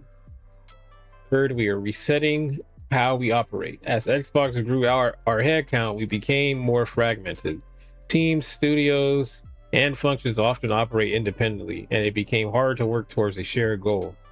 make the right trade-offs, and get things done. For the first time, we are establishing a chief operating officer with end-to-end P&L responsibility across content. What is P&L? With end-to-end P&L responsibility across, what is that? Hardware platform and services. Helen Chang has been promoted to this role, will report directly to me. Over nearly 2 decades at Xbox, Helen has helped build some of our most important businesses, from Xbox Live to leading Mojang and the Minecraft franchise. So Mojang, those are the Minecraft devs, I guess? She will bring our business together under one operating model, making sure we make clear investment decisions, learn from our success and failures, and hold ourselves accountable for results. Thank you, Dave McCarthy, who is retiring after 17 years with Xbox. Dave has played a defining role in building the platform that millions of players rely on every day and has been a trusted partner through many of the biggest moments in Xbox's history. We wish him all the best. Changes are about a bigger future for Xbox, not a smaller one. The next decade of gaming will be larger, more global, and more creative than anything we've seen before. This year, we'll invest as much in Xbox as we ever have, but we'll invest with greater focus, greater discipline, and greater clarity, all in the service of making Xbox where the world plays and creates. I want Xbox to be one of the few companies that entertains more than 1 billion people each day and gives everyone the opportunity to create and connect. I know we can achieve this goal. Xbox has many of the most beloved franchises in entertainment history, talented studios around the world, and we will return to growth in 2027. History is full of companies that make longevity for inevitability. We will not be one of them. Gotcha. All right. Somebody said PlayStation. Oh, this is before they had tweeted. PlayStation, you can stop hiding now.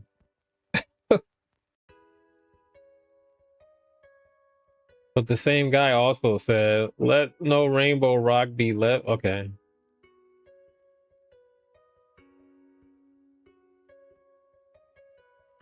Damn, bro. A lot of people, thousands of jobs that were lost yesterday.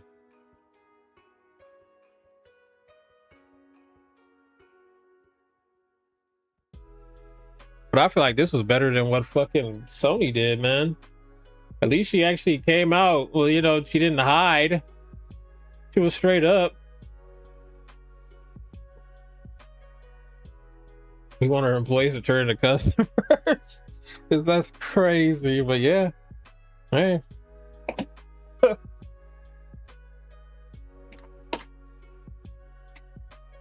Y'all don't got jobs anymore, but hey, buy our console. Buy our games.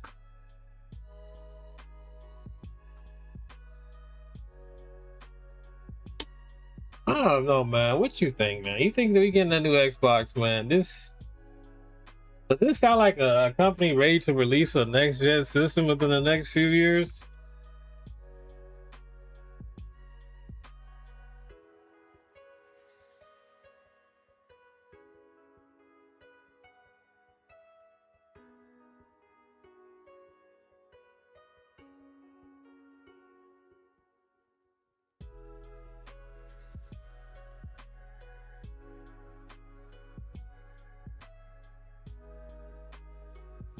Good old Asha. You know what? Let's give Asha a follow, bruh. We'll give Asha a follow. Because even though this sucks, bruh, she was straight up like, hey, bro, this is what's happening. The CEO herself, this is what happened. We gonna lay down the game plan. Hopefully y'all fuck with it. Shit's bad out here. We're trying.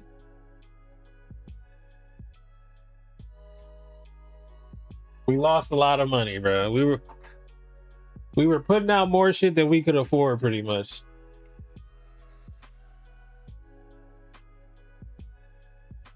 Xbox got a lot they need improvement on, things they add, things to add. What could they do though? Excuse me. What could they do? Realistically.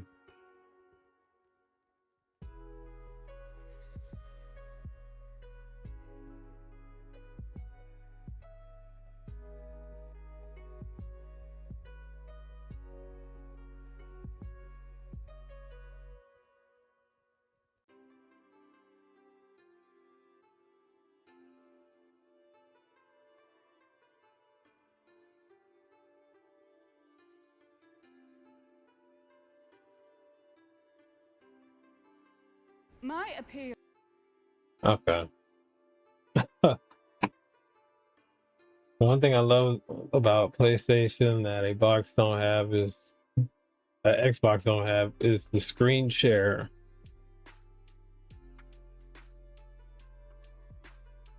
The last Xbox One you bought was from a kid on offer up. It was a white one, a white Xbox. This is the last Xbox I got right here. It's right here. Been in the same spot for like 4 or 5 years now. Ain't even plugged in, bro. I don't even know if I have the cords for this, bro. This is what is this, a 1? This is a 1, right? Yeah, because the next one, the current one is X.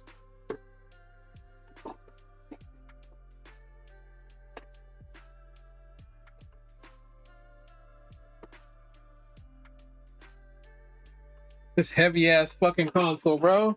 What? This is like an audio player, bro.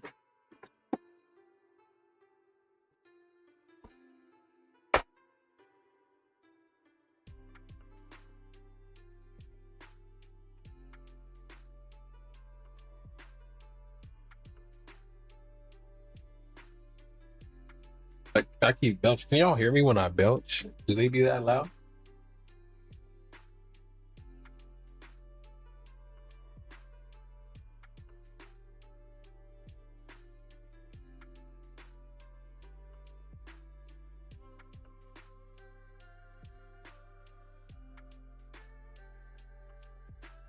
Yeah, I'm on your Switch if you want to play a kitty game. Hold on, y'all. I'll be back.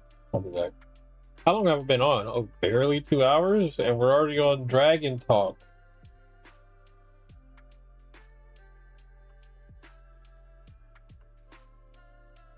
I'll be back.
Nah, Reaper, get back here, brother.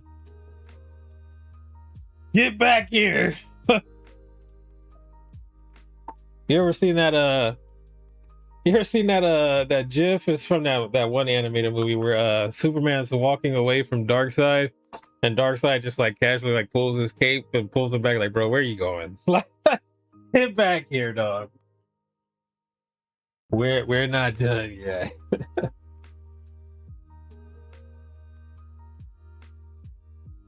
Gonna be dragging my ass out of here. Oh man.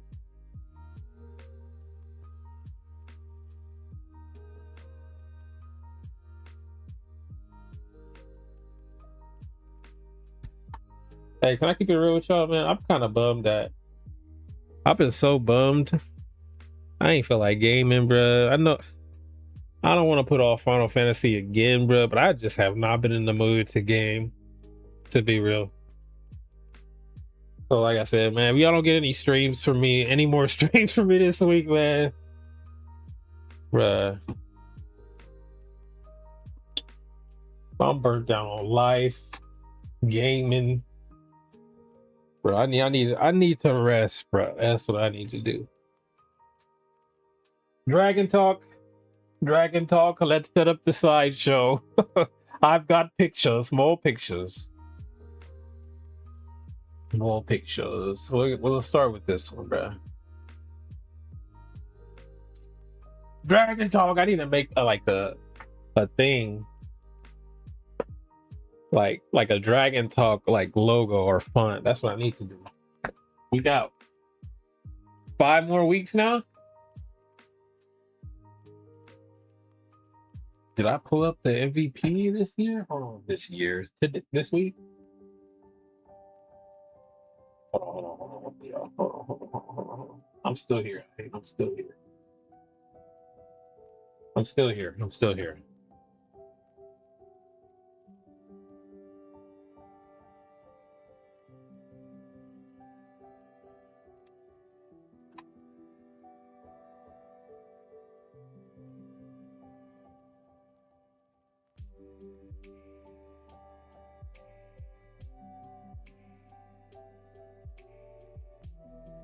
There's 2 MVPs? Which ones?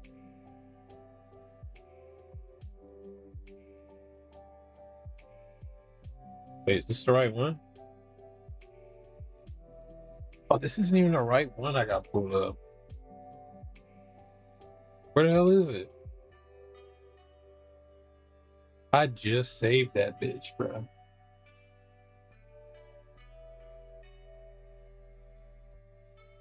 There it is. Now we're in business.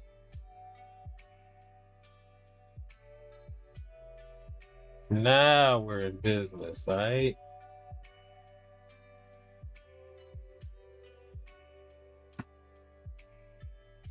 Like I said, we ghetto, man. This is a ghetto show. We do it live. Fuck it, we're doing it live. All right, back with more Dragon Talk. Dragon Talk is really just me and Angela. Angela, you need to hop on so we can talk about it.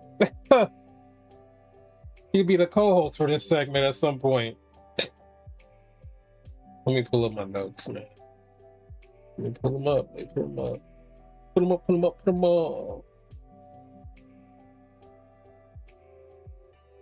Oh, yeah. Cyberpunk 2027 Edge Runners 2 is coming out this fall. Go watch season 1. I forgot to include that link in the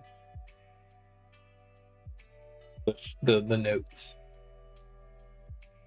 And also Cyberpunk 2027 has reached 40 million copies sold. Great game. Congrats. You deserve it. Okay. House of Dragon, Dragon Talk. Well, what did you think? You said 3 MVPs? First of all, let me see who your 3 are.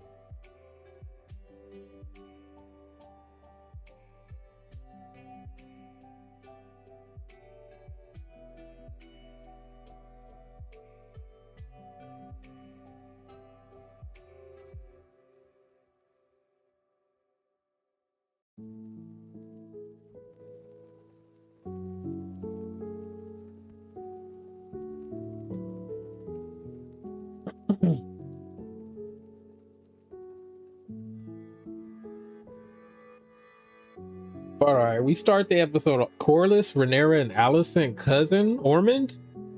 Why Rhaenyra? Hell no. Hey, Rhaenyra?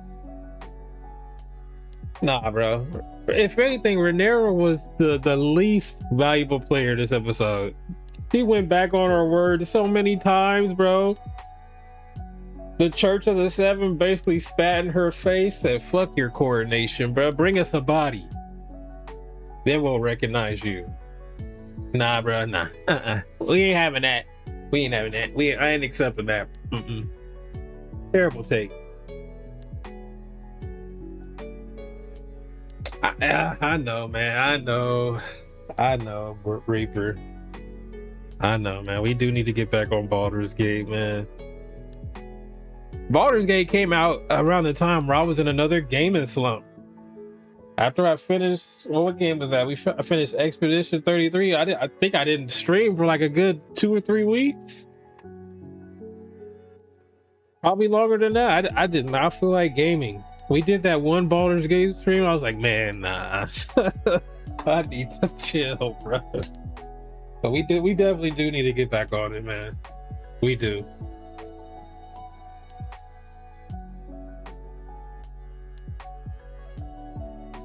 We definitely do, man. Even if we play that shit off stream, to be real.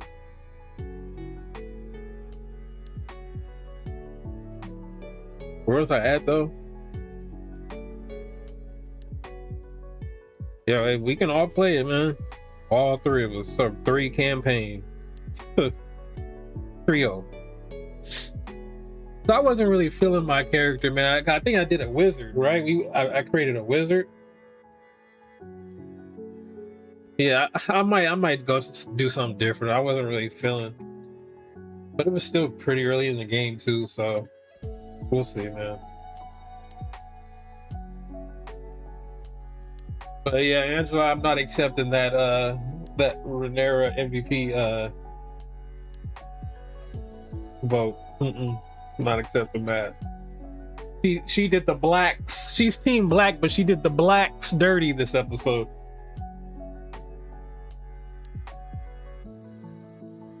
Two weeks straight.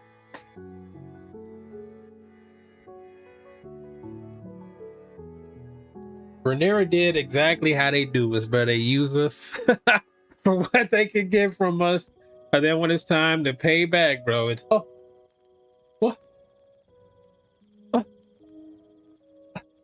Maybe some point in the future, Collis.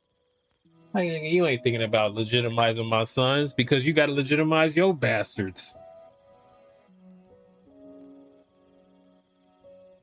This is a big, this is a Rhaenyra focused episode, but I feel like Team Green had got a big win this episode, man. Even though Rhaenyra took the throne last episode. But yeah, we start the episode off. Does the episode start like this? I can't. I did not rewatch it like I said I was. Daemon shows up. He has Hugh and Ulf with him, and it's a beautiful, dope ass shot of Daemon with the 3 dragons behind him. He's showing up to tell the Hightower soldiers, specifically Ormond Hightower, that the war is over, bruh. Rhaenyra took the throne. Aegon has fled, bruh. Give up. And then Ormond's pretty much like, oh shit, bro, if the war is over. This shot right here was cold. This is what I was talking about. Like, if the war is over, then shit, bro. I pledge my fealty to Queen Rhaenyra. Ormond bows, you know, he takes the knee, bends the knee, gives the sword to Daemon, right? And then Daemon's like, oh yeah, one more thing. Queen Alicent's son, Darren, we're gonna take him too. Because he is a direct threat to Rhaenyra's claim. We're gonna take him hostage. And then Ormond, he's kind of hesitant at first, but then he gives the nod to his men. His man do it. They bring out some blonde kid that we clearly know is not Darren Targaryen. Because I mentioned it in the first Tuesday talk. We saw Darren at the beginning of the season. He has red hair. He has Rhaenyra's hair. I mean, not Rhaenyra, Alicent's hair color. So, As we learn later on, this fucking kid right here is a decoy. He's not the real Darren Targaryen. But yeah, that was a cool scene.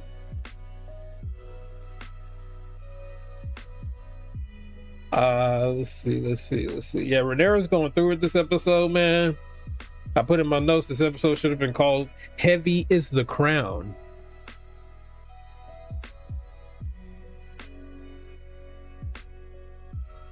Rhaenyra's finding the beginning of her tenure as Queen difficult. There's no money in King's Landing. Yeah, well, they said the Master of Coin took all the money and took it to Castle Rock. if I remember correctly. Yeah, I got it, Reaper. I just looked at it right now. Was that the same character from our playthrough or no? I don't think so. Is it?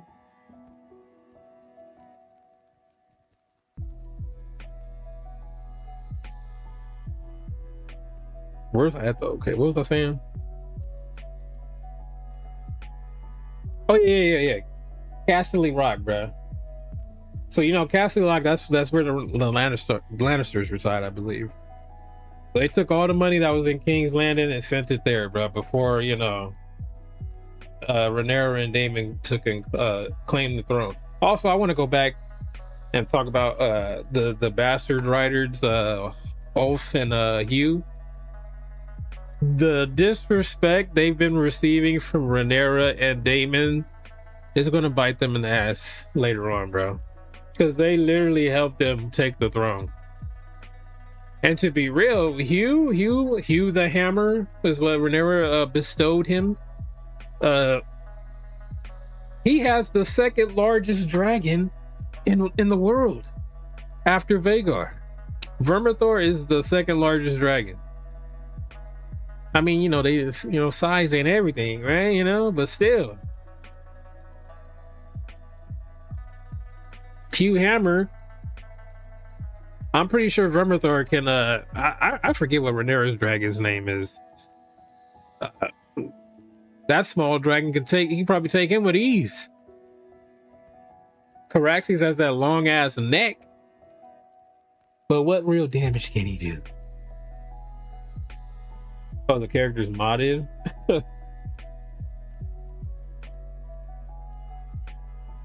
Yeah, Vermithor right there, bro. Right next on the left of can I go back?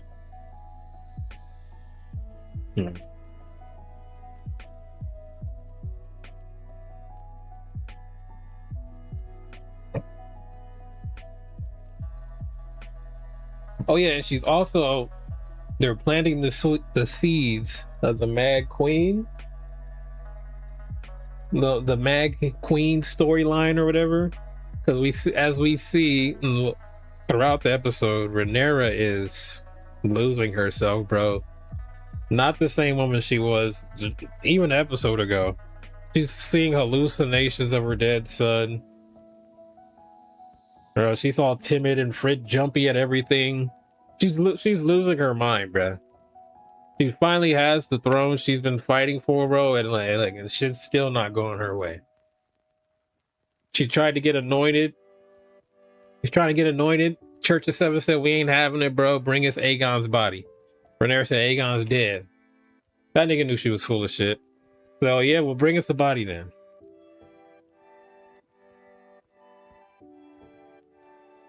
Fit right in her face. Basically cursed her. Is it a priest? I don't know what they call him in Westeros, but he basically cursed her and her dragons to her face, bro. And told her to get the fuck on, bruh. Y'all Targaryens been running amok on y'all little lustful power trips for hundreds of years, bruh. He stood on business though, and he told her too. He said, do not make an enemy of the church, because if you lose the church, you lose the people.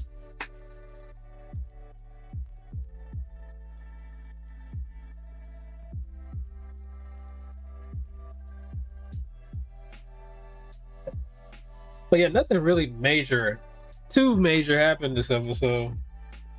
Aegon just up and left, bro. He fled. He fled King's Landing, bro. He's going to Rook's Rest. We're probably going to see him next episode.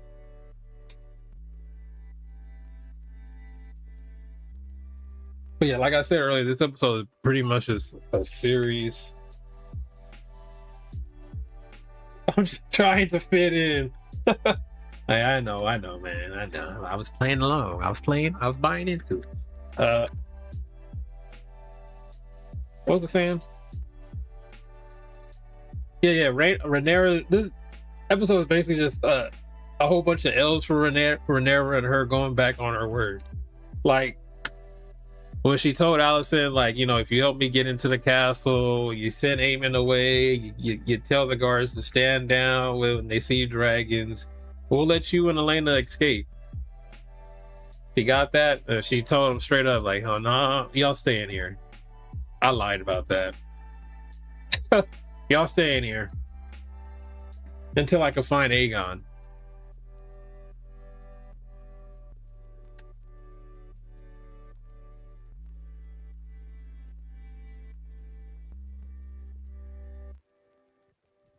Yeah, it was basically just a series of her just like realizing like it ain't easy at the top. You got your throne, now what? Now what you gonna do with it? It was pretty a shitty first day in the office, pretty much.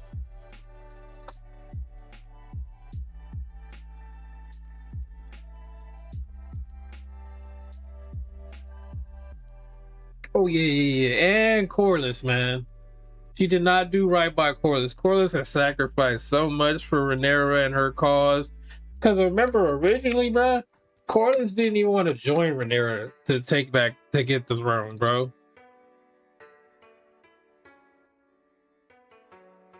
Gonna have to find him in the afterlife. He did not want to support Rhaenyra, but it was Meleys.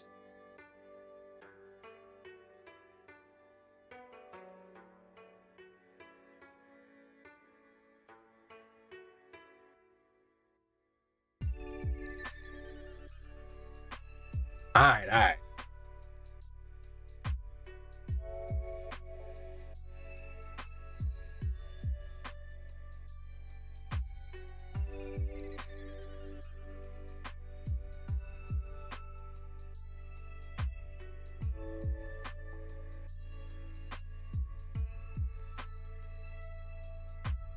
She's been lying to him for years because of his sons. Oh, I'm glad you mentioned that, man. I forgot, bro. That you're proving my point even more why Rhaenyra shouldn't even get this fucking MVP. Bro, the reason why this all started because she faked. Cause stupid ass show had to rewrite it, bro, to make Rhaenyra and Daemon look like the good guys in the story. They literally shipped Corlys's heir, Laenor, across the sea, bro. They faked his death.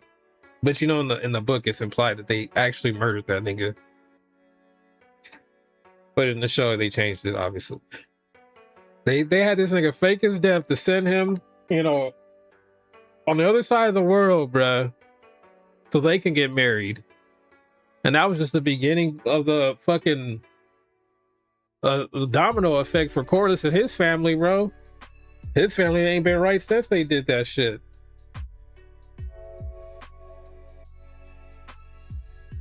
And I said, what I say, Meleys? I meant Rhaenys. That's his wife's name. His wife, Corlys' wife, ex-woman, I guess. But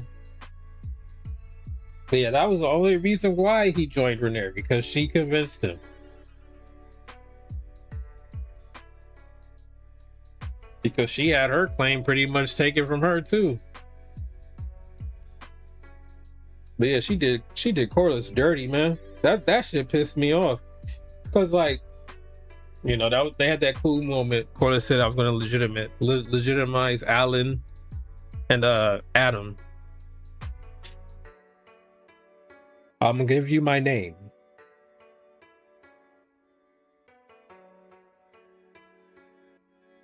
I thought I was getting another call.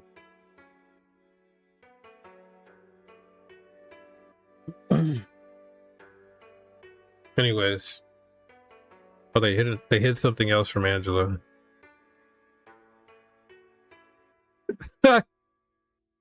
Why would they hide that, bro?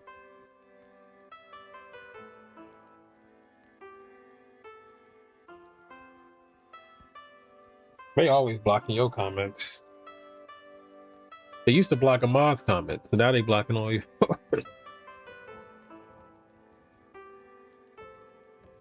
Yeah, there was when Corliss and his sons read that they were having dinner with Rhaenyra, and Corliss brings up like, "Hey, I'm gonna legitimize my sons. It'd be cool if you know, if you okay with that." Rhaenyra was like, "All right, that's cool. You know, I can't say nothing about legitimizing children. You know, go have at it." Once Corliss said, "I wanted to make him my heir," Rhaenyra kind of got that look like, you want to make these niggas your heir? That's not possible." And then when Daemon knights the three bastard riders, Ulfenhue and Adam, the two Adam got, what was it? I mean, not Adam, Ulf the White. She gave him the title Ulf the White, right? And then when Daemon knighted Hugh, she gave him the title Hugh the Hammer. But when it came to Adam, once she knighted Adam, what did she say? Adam of Hull. Nigga, where's my name? Where's my cool name? This how you do the brothers, Rhaenyra? After we fought for you? That's some bullshit. That's your MVP. That's your most valuable player. You're crazy for that one. Crazy. Rhaenyra be ashamed of herself, bruh.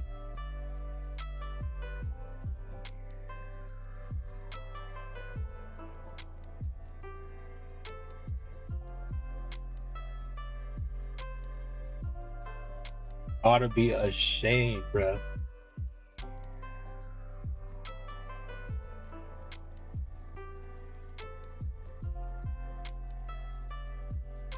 Wait, what? And not her going, now that you... Wait, what are you trying to say? But let's go back to that, you know, that scene where Corliss brings it up again to Rhaenyra. And Rhaenyra basically tells him to fuck off. She can't do it. Bruh. Saddam Adam? This nigga. Corliss brought it up again. Rhaenyra basically says, "Fuck you, bro. I can't do it." And then we get the best moment of the episode, in my opinion, bro. Corliss is pissed, bro. He basically tells Rhaenyra, like, "Oh, now that I did all this shit for you, you can't pay it back? And you want to talk about me about legitimacy? Bro, your sons are bastards." But you know, if I, you know, I'm gonna pull it up. I got it right here. I got this scene right here. The best moment of the show. I was so proud of Corliss. Even though he should have listened to Vaemon, his brother, who fucking died, saying this same thing. All right, let's go back. Let's go.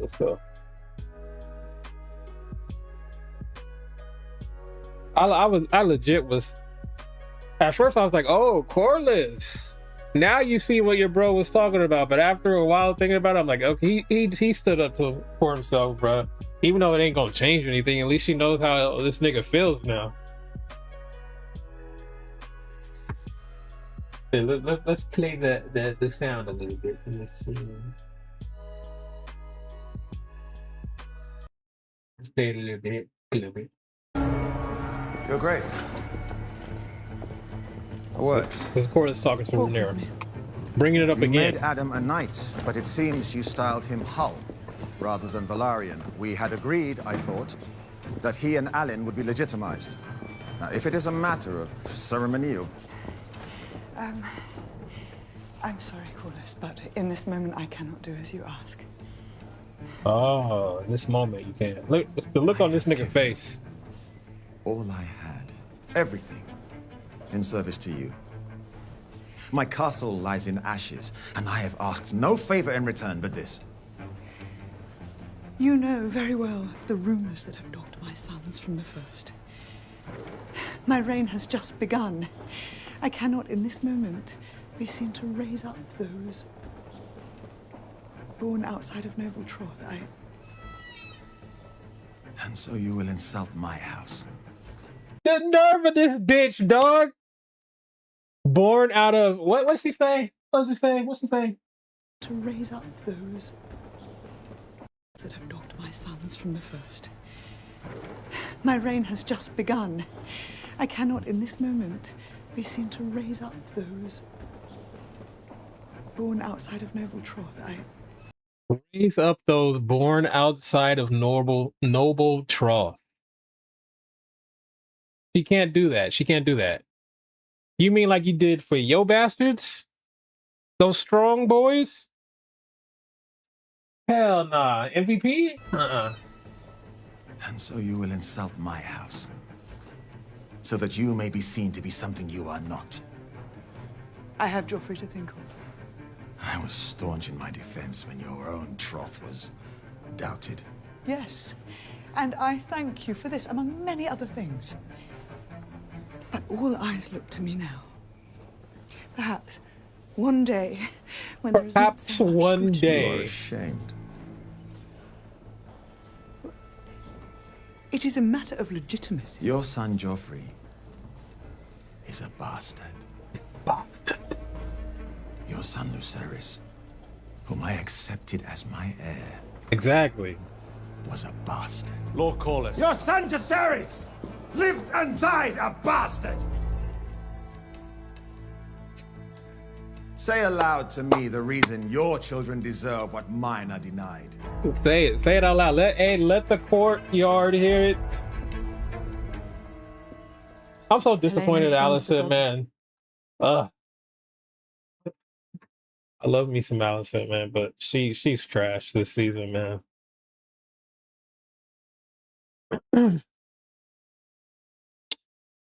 But Corliss got his, man. He got his shit off. To what end? That was the best moment of the show.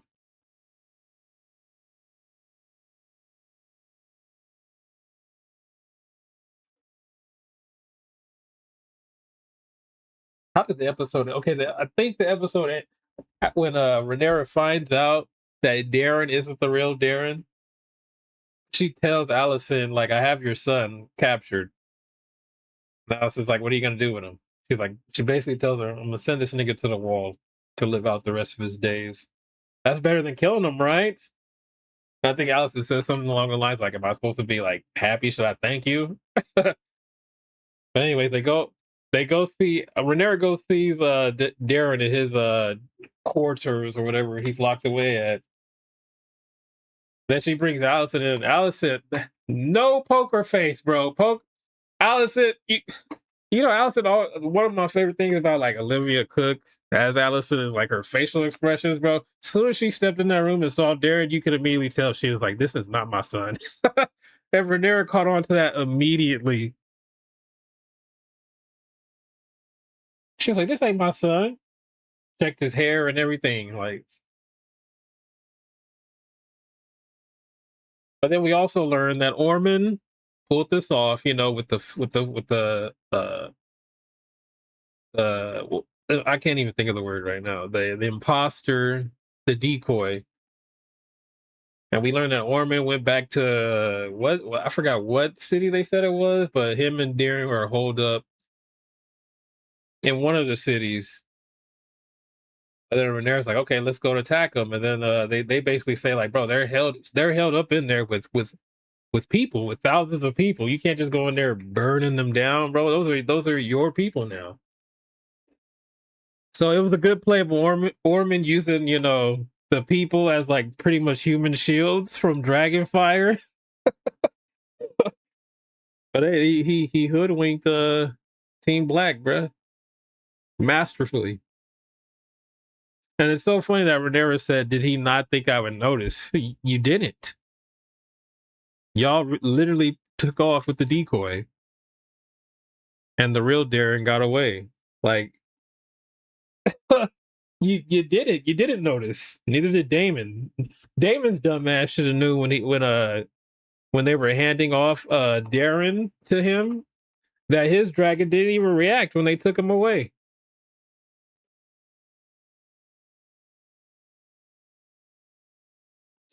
But yeah, so I wonder how that's going to play out. If we're going to see that in the next episode, what Darren and Orman are doing. What city were they holed up in? I want to look that up now.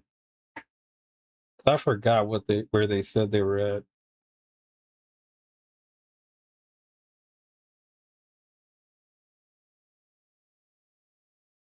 Or can we go to it in the episode? I don't know where they're going to copyright for that sound.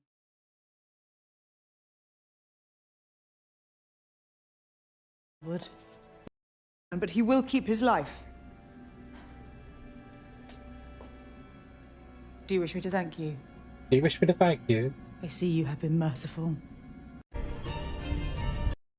So I would ride into the fires of hell. Alison Hightower. I would. Okay. This is the scene right here. Wait. Her fucking Allison's poker face just did not show, bro. She had zero poker face. And yet I grieve for what could have been.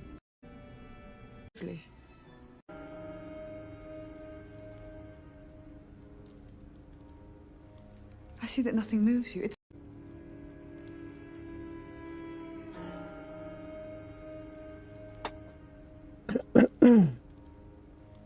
I see that nothing moves you. It's a pity. Your mother is here. I would counsel you to unguard yourself. Oh, I time didn't even recognize this the first time. When she says your mother is here, the decoy is like, fuck. Like the look on his face, like, fuck, she's gonna know this isn't her son. Allison should have been smart enough to know not to show any. Like, bro, where's the red hair? Who's this blonde nigga? This is not my son.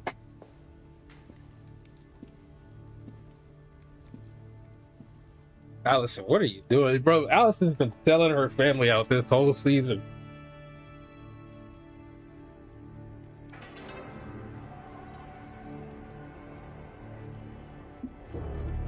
You don't know this boy. Oh, yeah. I He's know not something. Darren. That's not Darren.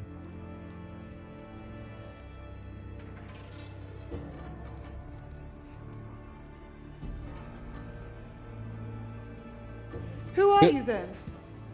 Speak! He compelled me. I begged him. Who compelled you? Lord Ormond Hightower. Lord Ormond Hightower. He blenched my hair.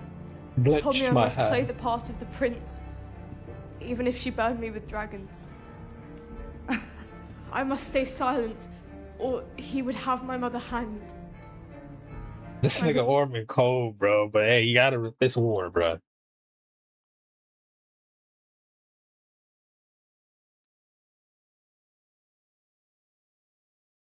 Okay, what I'm trying to figure out what city he said.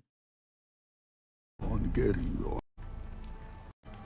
Yeah, Hungarian. Grindalitas. Tumbleton. Tumbleton.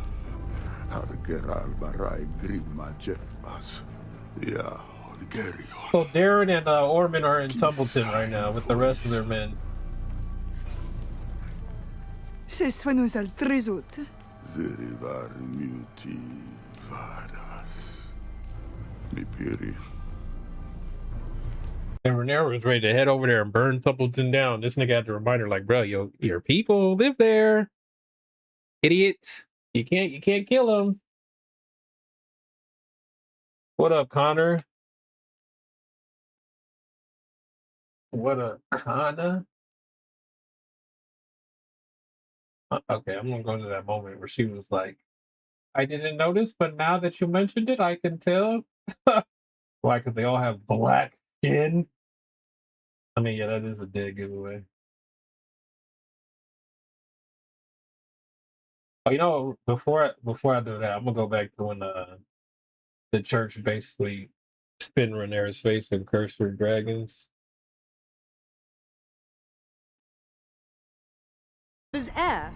and the gods not be done. But I still wish at least to be anointed by you, in full sight of the people. Alas, that it cannot be done. For what reason? Some months ago, I anointed your brother Aegon and declared him the rightful king before gods and men. Yes, Aegon is dead, and I now sit the throne.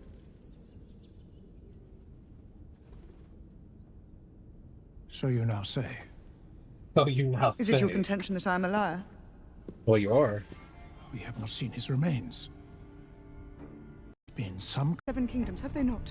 Raised me up and cast the usurper into ruin. that has happened, it is true. How has it happened if they did not will it? A dragon appeared to me in my greatest need. My gods do not deal in dragons. They are a profane magic created in darkness and pride and lust for power, for impunity. They destroy, but they do not create. There is no good that can come of them.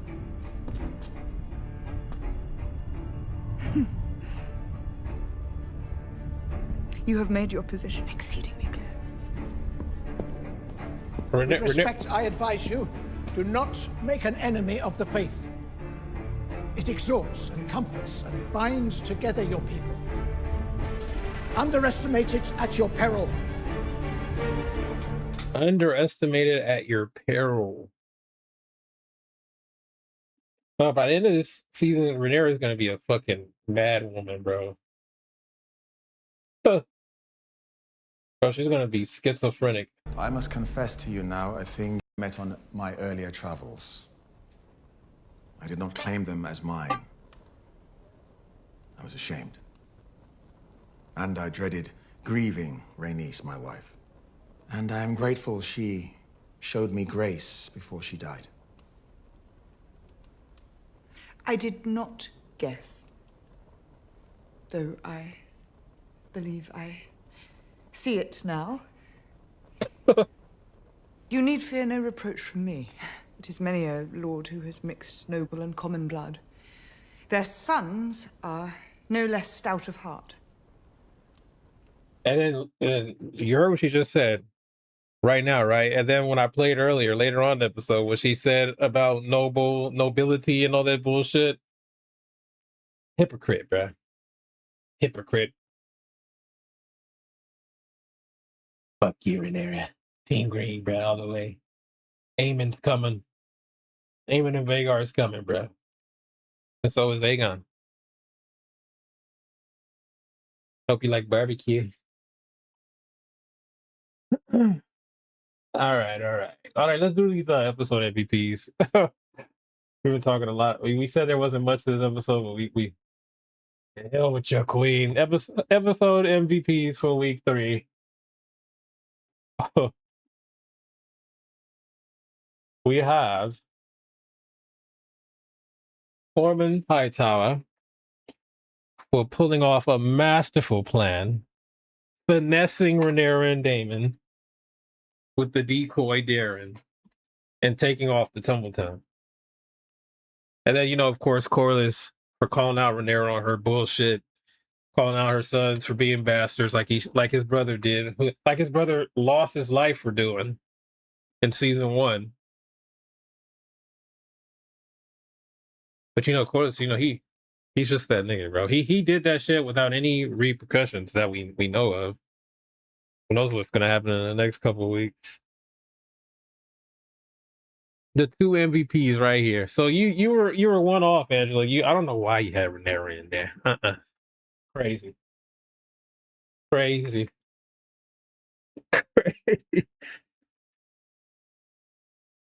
But yeah, man. These 2 biggest moments of the episode right here. What an introduction. Well, another introduction for Ormond Hightower. Showing that he's a game planner, bro. He is a game planner. He's playing chess. The Blacks, Team Blacks, they're playing checkers, bro. Oh yeah, I didn't even talk about that. She fed the rats to the nobles. Yeah, I was kind of bummed that they didn't eat the rats. She just had it there, to make a statement, to have them on the plates like that. They all just got up and left. That was cool. That was okay. I'll give her that. It's not an MVP worthy performance, but it was cool that she did that. So she found out that they were stealing from the common folk and rationing all the goods away from the common folk. She was like, "All right, y'all eat rats. These are what the people had to eat while y'all was doing that shit."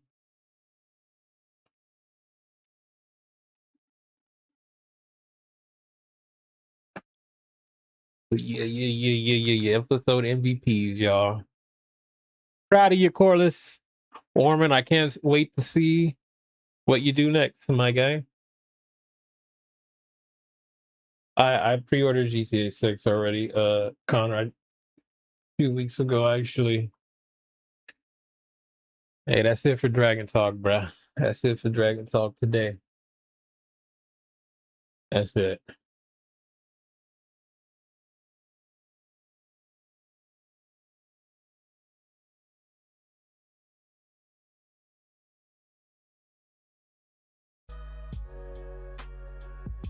We are done until the next episode.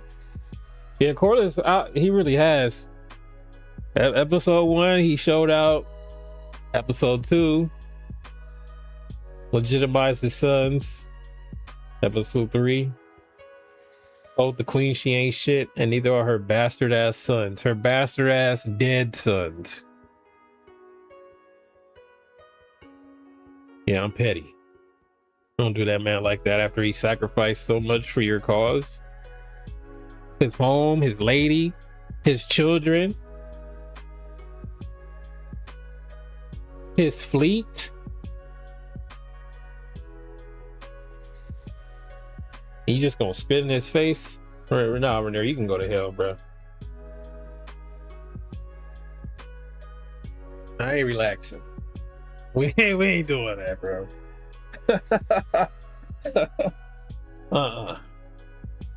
We need to stay on Rhaenyra's neck how gamers are staying on PlayStation's neck, all right? People like to give Rhaenyra a pass because she's the protagonist. And she has silver hair.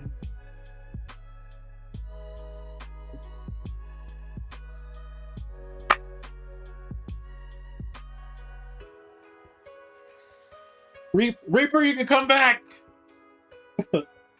We're done! Hey, go get him over there. Go get him.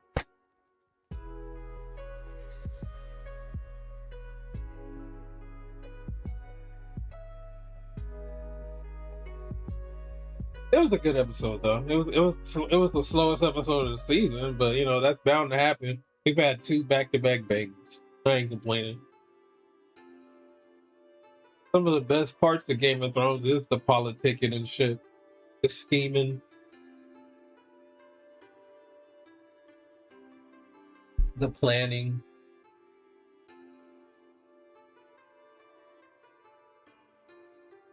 I wonder if we're gonna see Aegon and Larys next episode.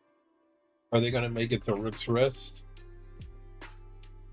next episode? I'm pretty sure they're gonna make it there, but I wonder if they're gonna make it there next episode.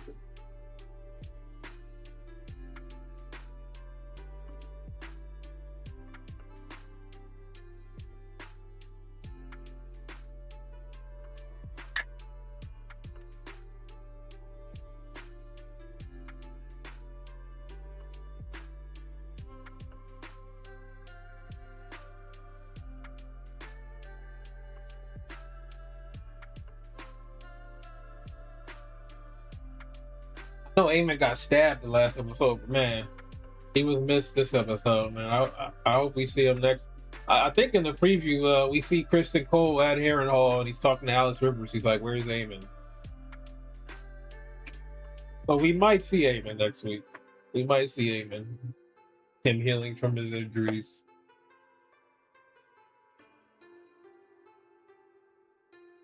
We got an injured player on the court, Aemon Targaryen. Seems to be a stab wound in the kidney.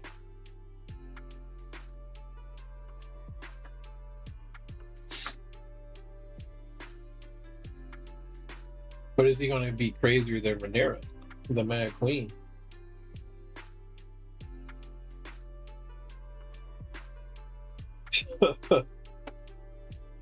Don't worry about it. You're here now.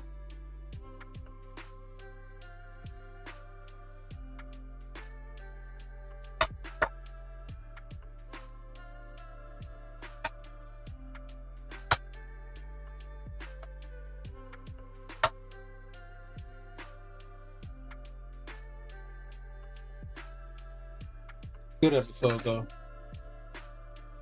I need to watch it again. I didn't rewatch it like I rewatched the other 2 episodes.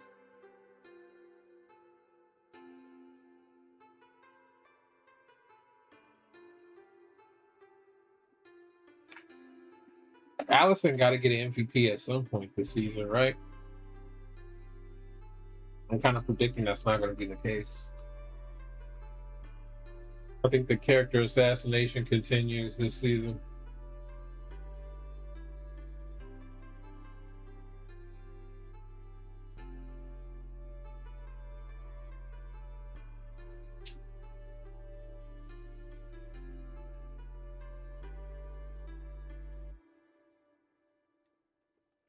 Who dies next? Who do you think?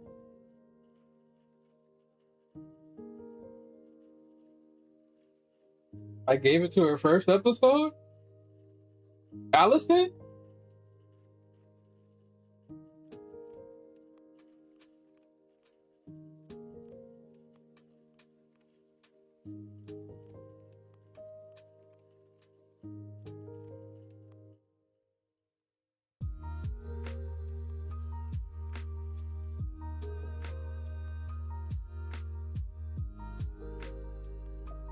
Oh, I remember giving Allison an MVP, man. She ain't earned it. I didn't give her one last. We had 3 last week. It was Grand Maester Orwell, Corliss, and Adam. No, it wasn't. It was not. It was not Adam. Grandmaster Orwell, Corliss, and Damon. I gave Damon for getting Rhaenyra out of her slump and helping her take King's Landing.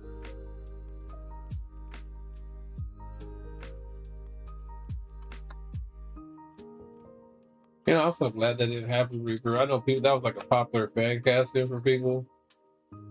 I'm so glad that didn't happen. Oh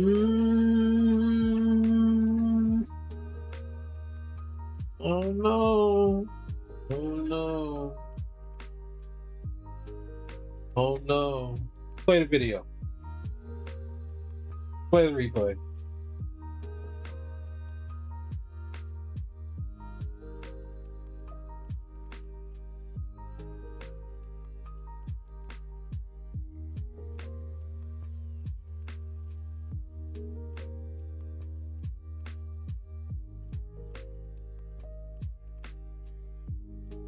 I don't want to get off low key.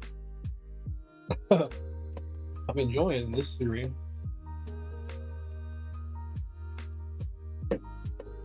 What else y'all want to talk about? What else y'all have in mind? What are y'all up to today? Any plans?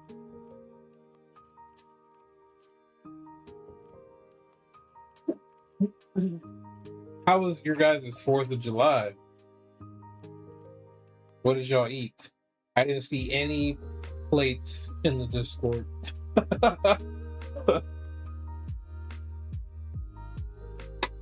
None of the 3 of us in there, 4 of us in there posted any plate. Allison MVP though. I'm trying to think if I did get the one. And what would it be for?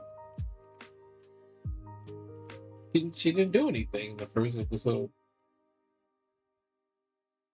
Yeah, I gave it to what's her name? The Triarchy leader. I think I remember that. In and Out and DDs or double D's?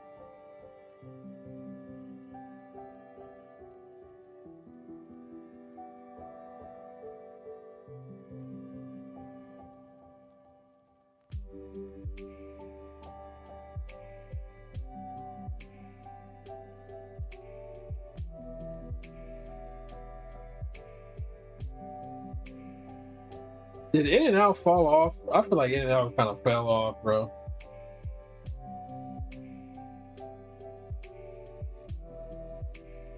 Double. I'm slow.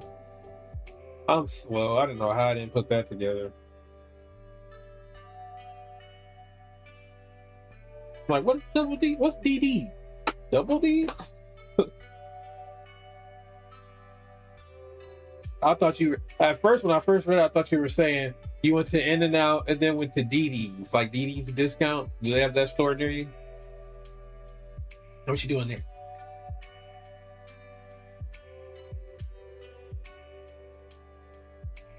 We're gonna find a show everybody watches to talk about after House of the Dragon finishes.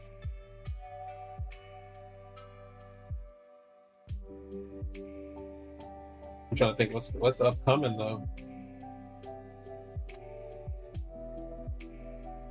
That everyone watches.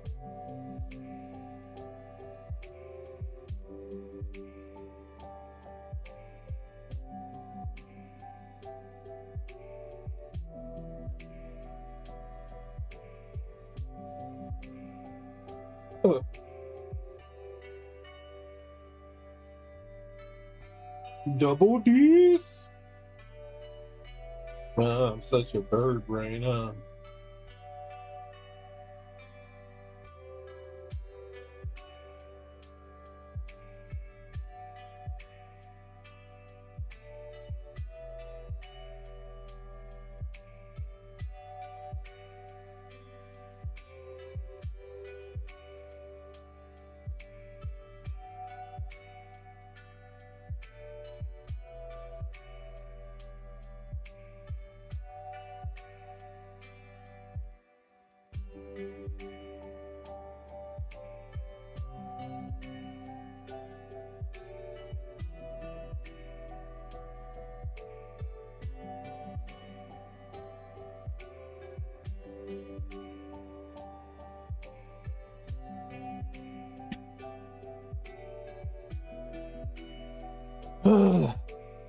Probably gonna have to head back to Best Buy right now.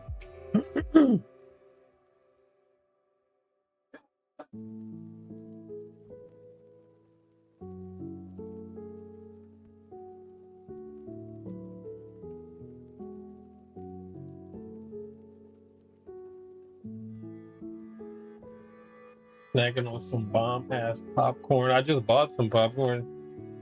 Some more popcorn.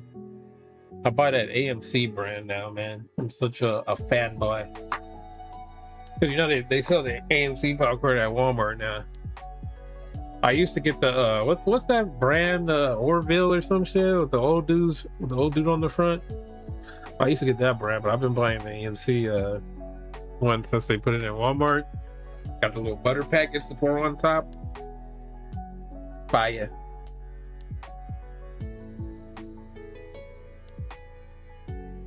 AMC shill. Not I.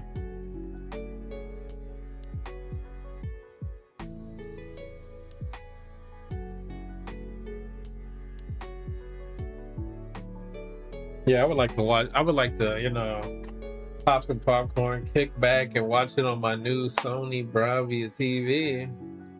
You know, that top the weekend off like that.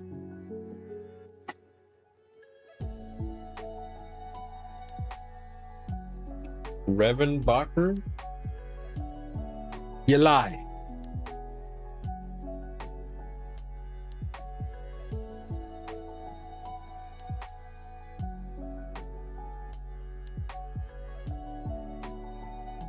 Oh yeah, you're right. Orville Redenbacher.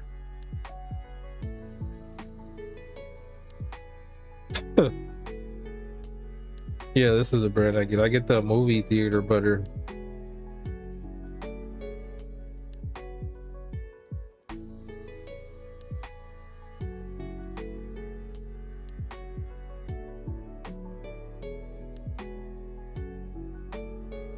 Boom chicka pop, mango habanero. Oh, that sounds fire. Vegan, huh? Gluten free.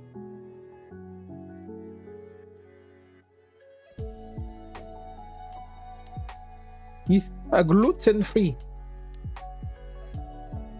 Mango hop. Is that how spicy is it?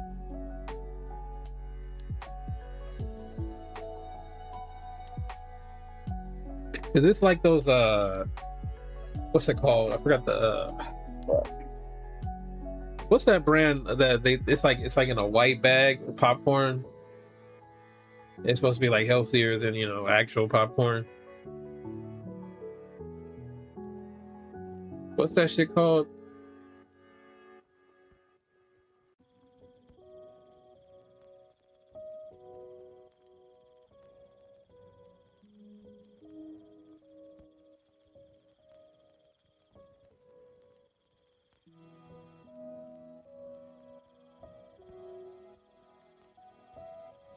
Not smart food. Skinny pop. I believe that's the one, Skinny pop. But there's another one I'm thinking of.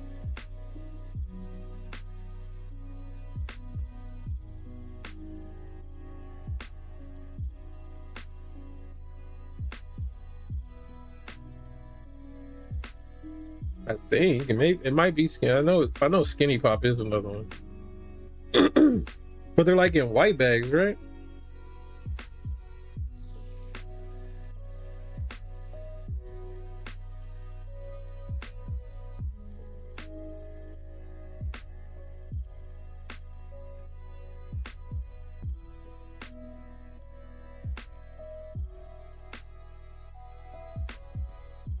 Yeah, I fucks with Skinny Pop. Pops, not the cereal. Not the cereal, guy. I know what you're saying. We know what you mean. But is this mango habanero house on a level from 1 to 10? How spicy is it? Boom chicka pop. Oh, that sounds pretty good. That sounds pretty fucking delicious, if I do say so myself.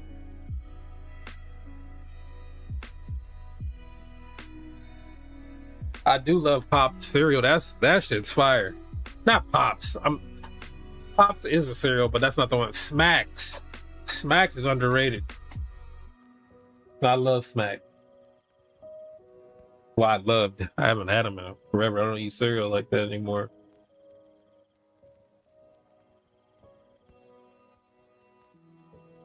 Level 3, not even past a 5? Oh, shit. Okay.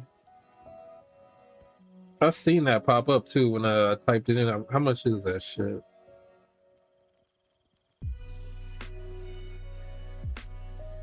Oh, they sell them at Five Below. The fuck? I got a Five Below right across the street.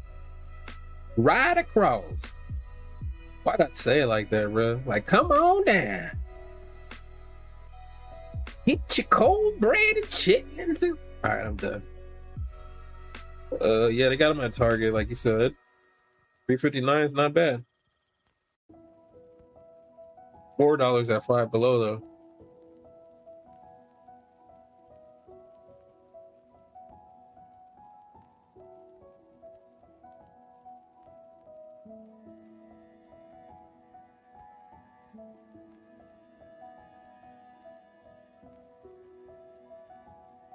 I used to be able to handle spice, man, but now in my big old age, can't do it anymore, man.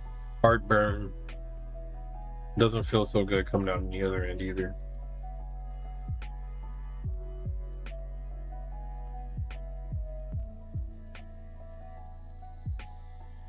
Depends on what I'm eating.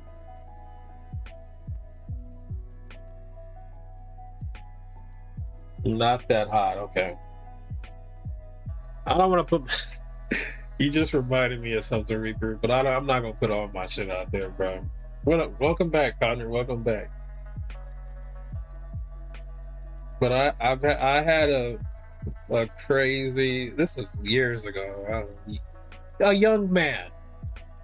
I had a funny first date story that had to do with Buffalo Wild Wings mango habanero wings.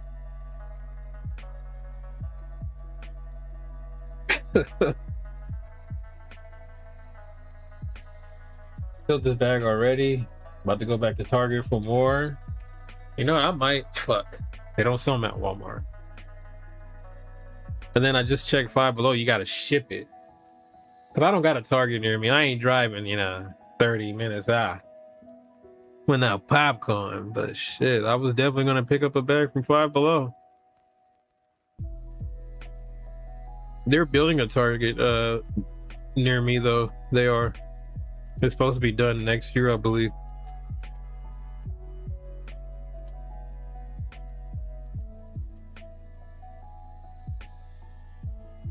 You're curious? I don't want to say it. I don't. I don't. TMI. Maybe off stream, I'll tell you.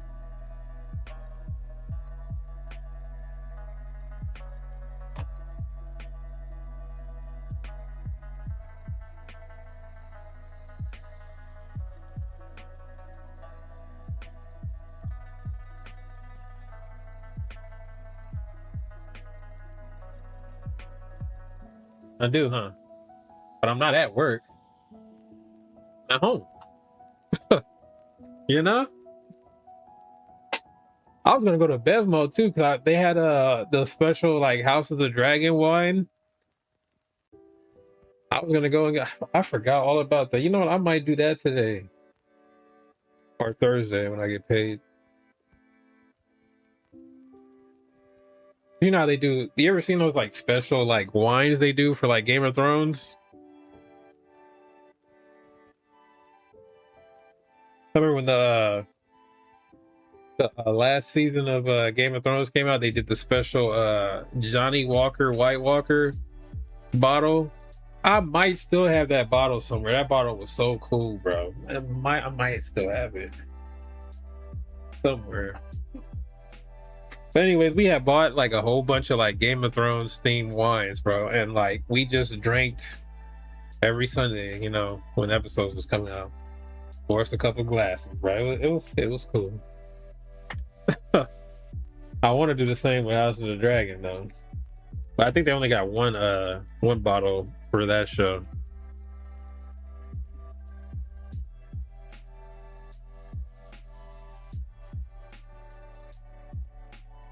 I think they might still sell the Johnny White Walker bottle. That design was cool as shit. Now I'm curious.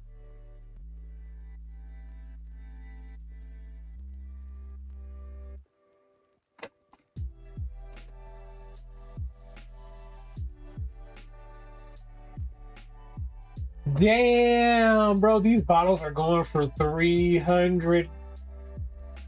I should have kept mine. I don't think I have it anymore. Wait, why are these so expensive when they're literally selling it for list price?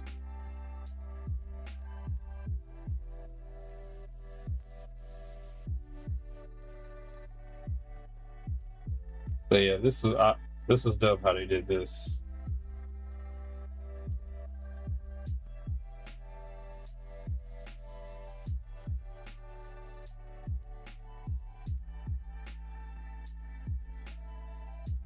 They put him in the little White Walker vest. Blended Scotch. Yeah, we had this shit. It was alright. It was more so for the vibes.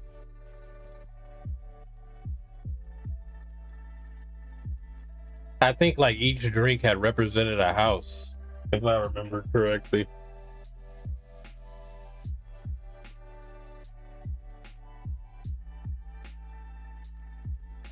But that wasn't the wine, that was the whiskey.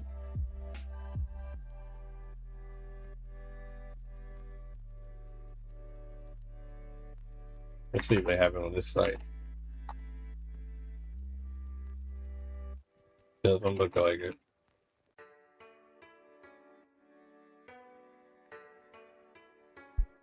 Yeah, no.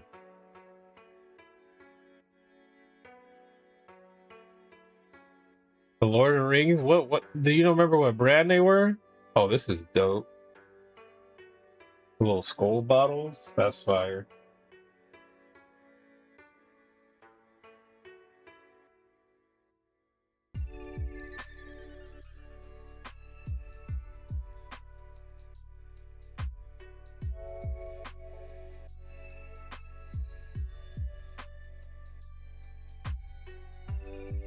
You don't remember the brand, Reaper?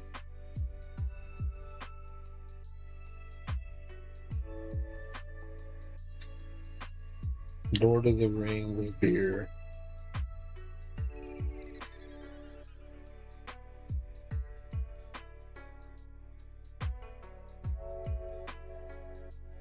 Imagine drinking something out of a can with Gollum's face on it. I bet you it was that picture of him smirking or something, bro. Wait, what did you send me? With that little devilish grin? Oh, close enough. Smog? They had a smog one? Were these IPAs?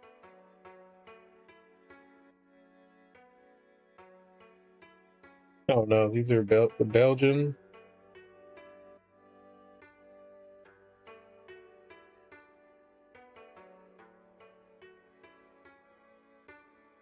Extra strong ale.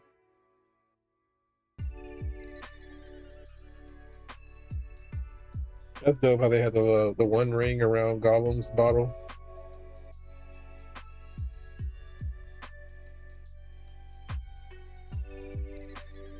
Not me scrolling up on your picture, bro. Thinking I'm actually on Google.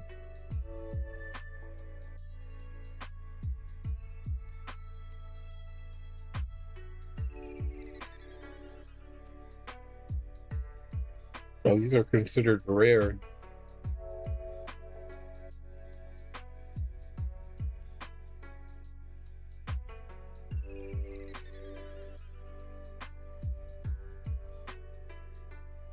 I wasn't really a big beer drinker, bro, until like,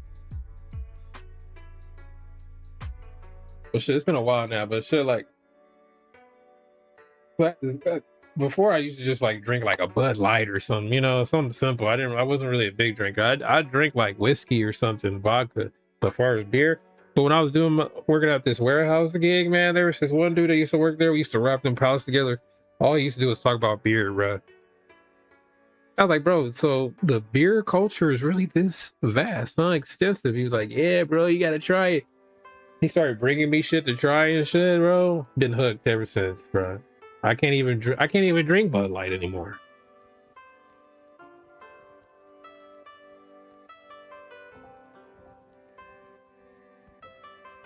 Tastes like honey. Okay, you're really selling it. Really selling it.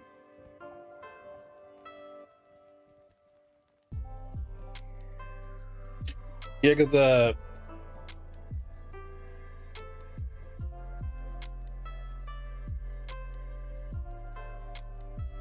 it was like yeah, brought this like blueberry like stout beer or something like that.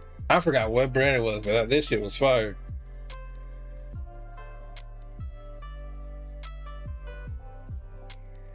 Yeah, if we're like barbecuing or something, and like, you know, someone brings like, you know, I'll do Pacifico. I'll usually say Pacifico if I ain't trying to get like too expensive. I'll take that. I do like Voodoo Ranger. Voodoo Ranger's cool. when I first like kind of get like was started drinking beer like that, bro, I was on Arrogant Bastard. That's what everybody was telling me. Arrogant Bastard, try Arrogant Bastard. It was cool.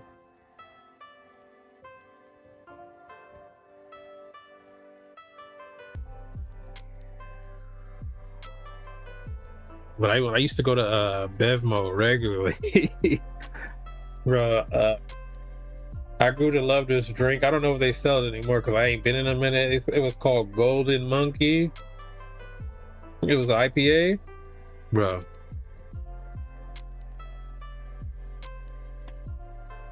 I had some good times. With a 6-pack of Golden Monkey. I'm just gonna leave it at that. I had some good nights, bro.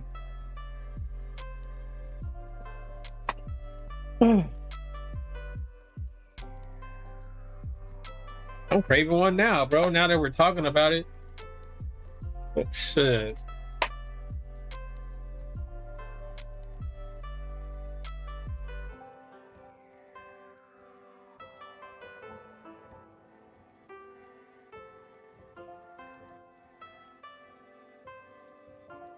Matter of fact.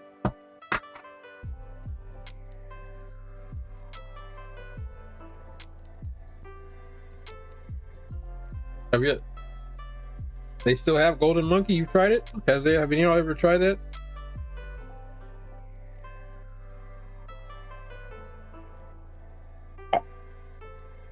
They still have it. Total Wine.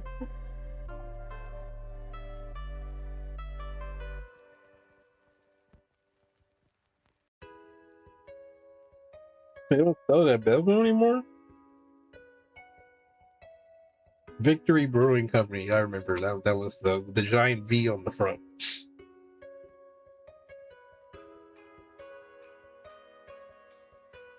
Haven't, but I've seen it. Oh, you should try it. It's pretty strong. It'll get you messed up pretty good.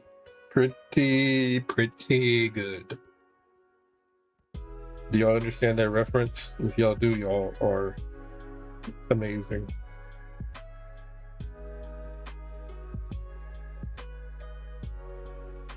It says 9%, but I feel like that shit was higher back then, a few years ago.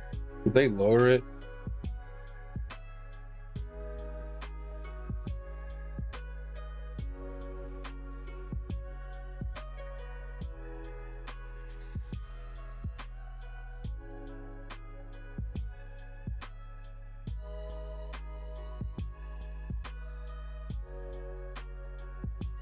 Here in Ichiban. I'm gonna look that up right now. Okay, it's always been 9.5.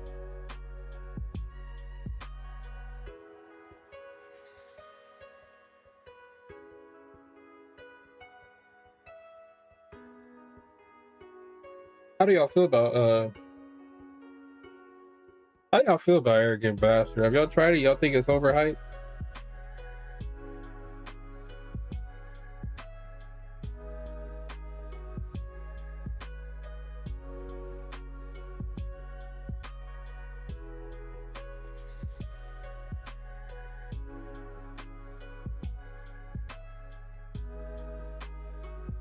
They got a 6-pack for $10.99 at Whole Foods for this Kirin Ichiban.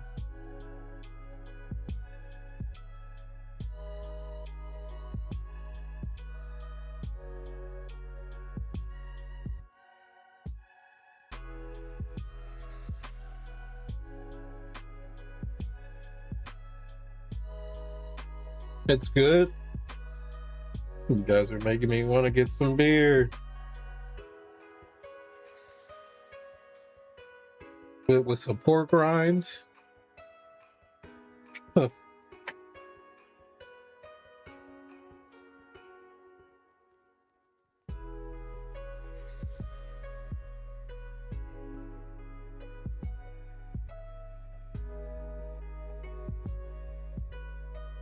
Yeah, it has a dragon on it.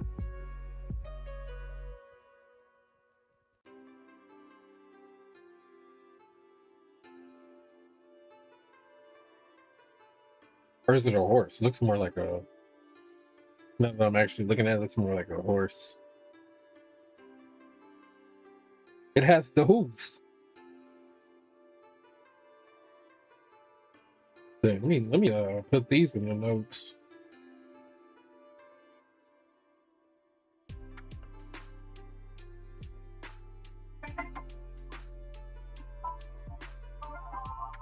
Hold on, y'all.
Hello? Why'd I do that? I just got off the phone. I'm still in phone mode. Hello? I'm back, y'all. That's what I should have said.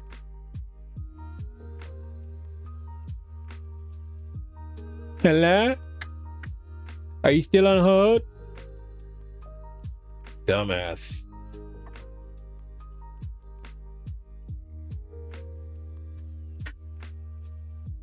Foam chicka pop and some Ichibans. That sounds litty. It's so depressing in here, man. I don't got my TV in here. I put the other one. I told my mom I was gonna give her the old one I had in here. Well, it's in her room right now.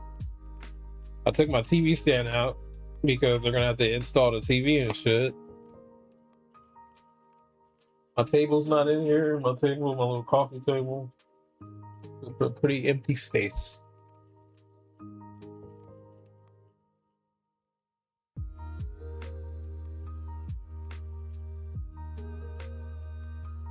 But yeah, man, I might not stream the rest of the week, y'all. Depends how I'm feeling. I've been feeling shitty the last couple weeks, honestly. I just in one of them funks.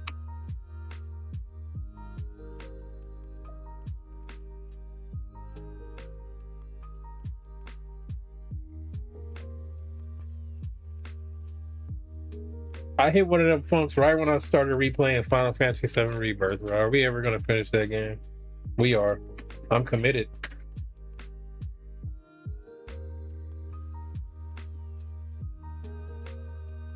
Because there really isn't anything coming out until Halloween drops, so.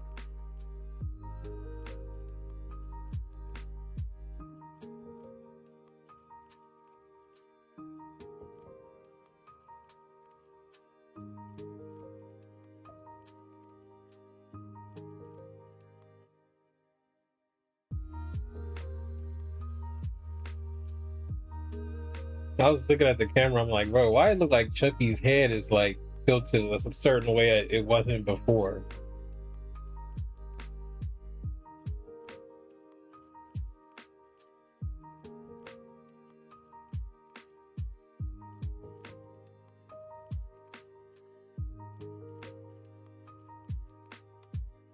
You know what, while I'm still here, let me talk about some other random shit. Like this sideshow, let me log into my site. I'm getting another sideshow figure, y'all. I don't buy a lot of sideshows, but with one hit that I need, I'm on it, bro. I am on it. Reaver, do you have any hot toys or anything from Sideshow Collectibles? I feel like you would. I feel like you would.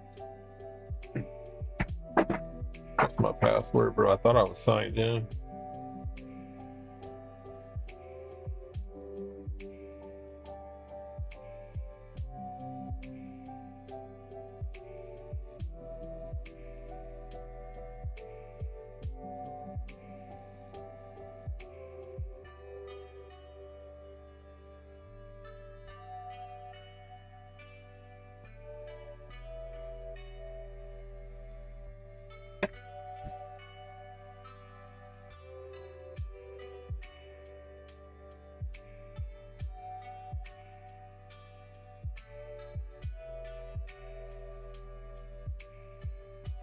I gotta talk about this RoboCop figure, alright?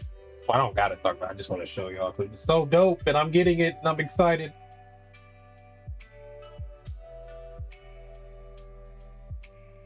I promise y'all, I'm not rich, man. I just spend my money very poorly, bro. And thankfully, Sideshow has payment plans for these expensive ass figures.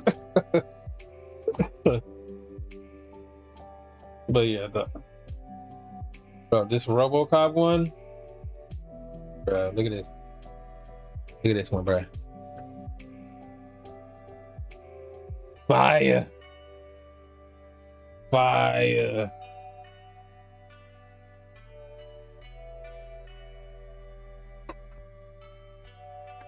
Bro, Sideshow makes dope ass figures, man.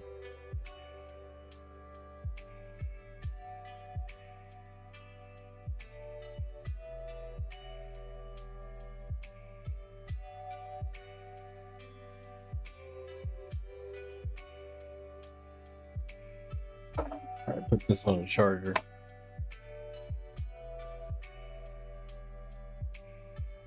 Look at that, bruh.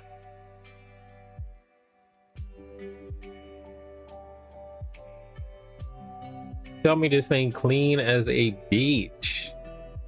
The level of detail, bruh. Yeah, hell yeah, man. I got this shit on a payment plan right now. It's gonna ship at the end of September.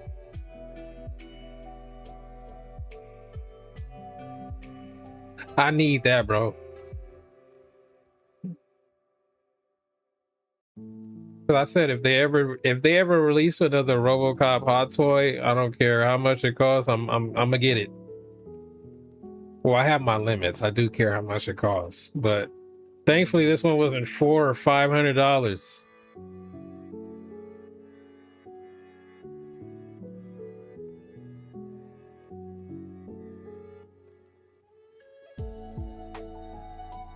Pre-ordered, bro. At times just got too hard money wise. I was like, bro, I had to let this one go.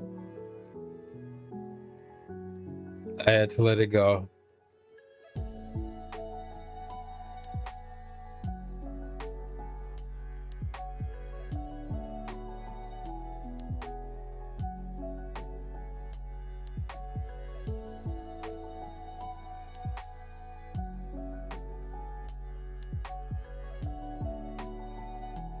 Yeah, man, that bummed me out, man.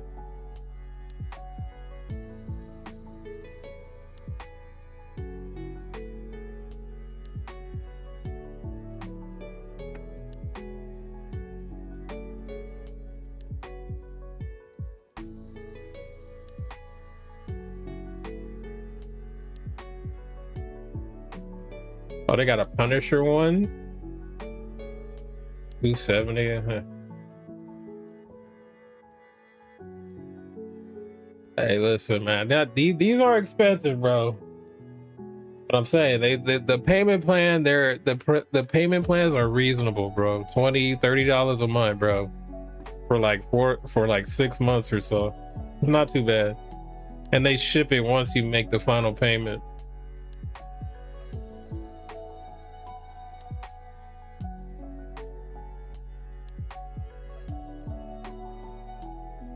That's cool.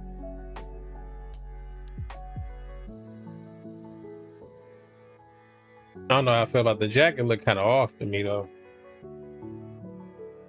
I think they have like a life-size C-3PO.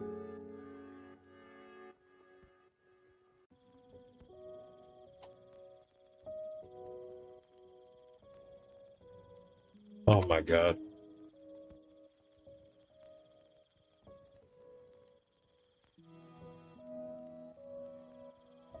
A life-size Stitch, huh?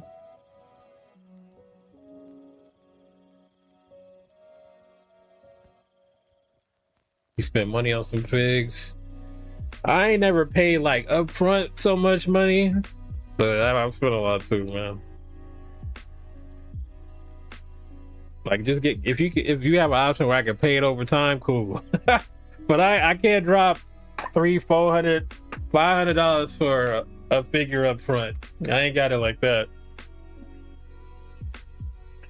R2D2 life size. Look, bro, look how much this shit is. You can pre-order it right now. It'll ship in August.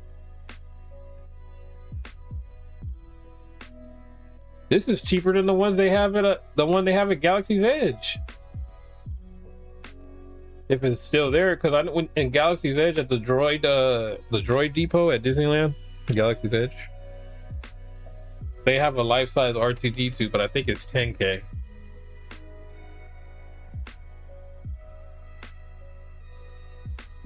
$400?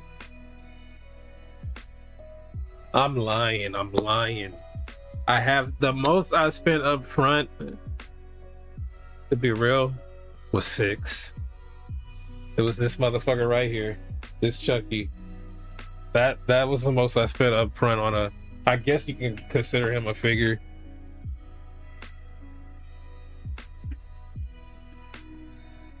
The cash flow was a little better back then, though, for me.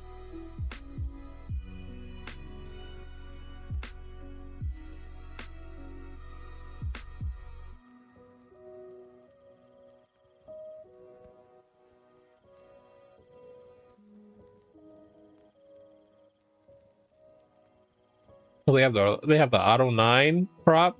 I wouldn't get it, but that's cool. Not for $350. Now this, I would cop this shit right here if I had it. If only I was wealthy. If only I made 8 figures.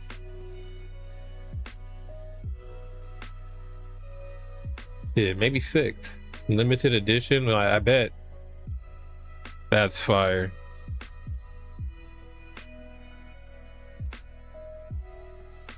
I have no room for this though.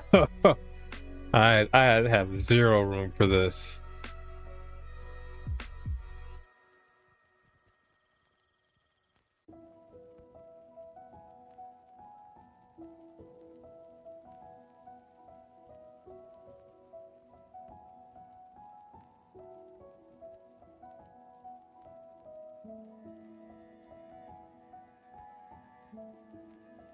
Today we'll be unboxing and assembling the life-size Han Solo and Carbonite by Sideshow. We recommend having 3 people for this assembly. Let's get started. 3 people to assemble it. Han Solo in Carbonite life-size figure will arrive in 2 separate boxes. Box number 1 I gotta see this. the Bespin themed base, a large pylon, connector pieces for the pylon, and the power supply. Remove and set each of the smaller items aside for later. With the help of a partner, remove the base from the box and place it down on a level surface. Avoid standing on or placing heavy objects on top of the base. Locate the top piece from box number 1. Place the piece on top of the base with the metal tubing fitted through the large hole. With the help of a partner, remove the pylon from the box.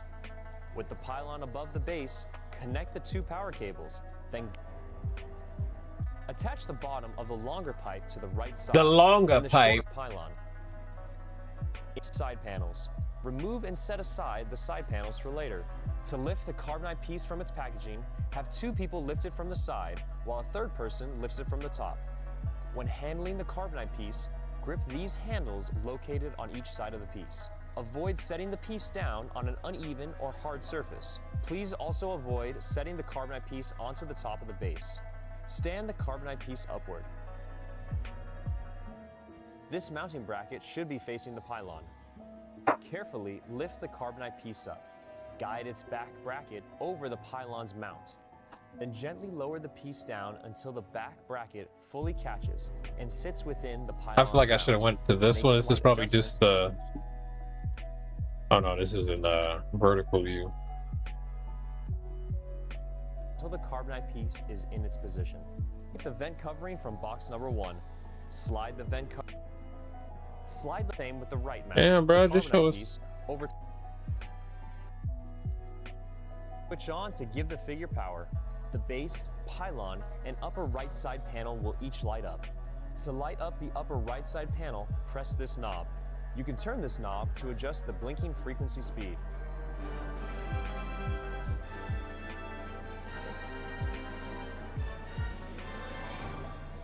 Oh, you can change the blinking speed. Okay. I was like, what does he mean by blinking frequency? And that was the life-size Han Solo and Carbonite figure by Sideshow. Be sure to like and subscribe for future videos in Sideshow's Out of the Box series. $460 Iron Man figure blew my mind, someone said.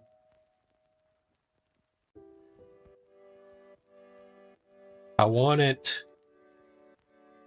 Bro, look at the flex payment. $790 a month.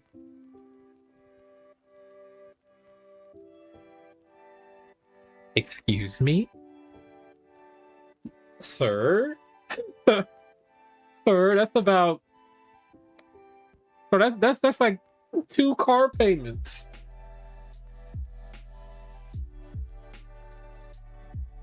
What else they got life size? A life size Eevee.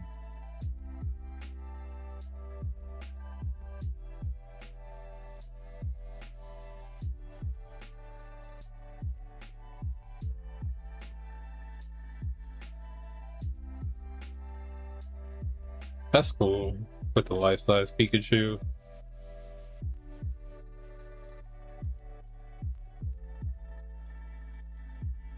What was that, man? Someone just slammed the door hard as shit downstairs. I'll be back, yo.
All right, yo, I'm back.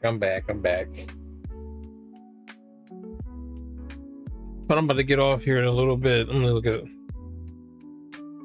browse some more of these figs. I ain't really looked at the stuff they added in a while.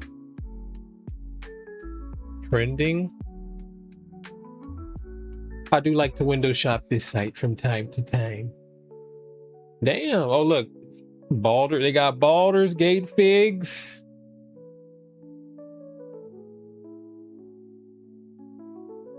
Where'd it go? Oh, coming soon.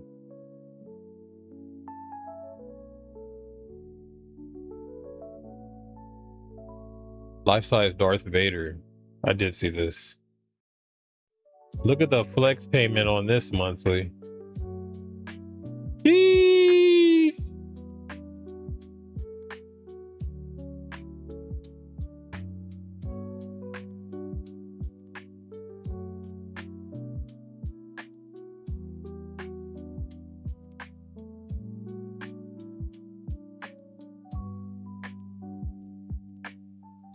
Articulated head.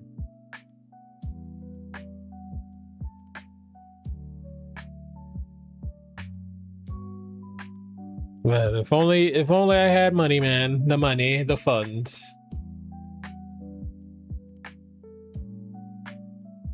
Bro, I better not never come into some money, bro. I would just spend it all on nerdy shit. Dumb nerdy shit, bro.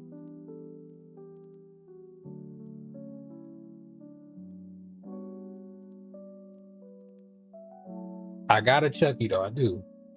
That was one of my like bucket list purchases. I was like, I gotta have a Chucky. When if they ever come out with like actual like good replicas of Chucky, I'm gonna buy it. It took them a while, but they finally did it. I got it. I also want a life-size Johnny 5 at some point. That would be dope. But I know dudes custom build those. They don't really sell them. They got a Michael Jackson bust. That's kind of hard. I ain't gonna lie.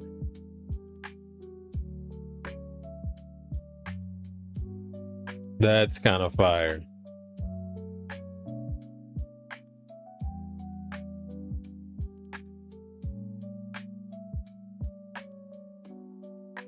For $3,000, you could take the King of Pop to your house on your desk or shelf. Michael Myers bust. I look, you want a life-size one though. Limited edition of limited to 400.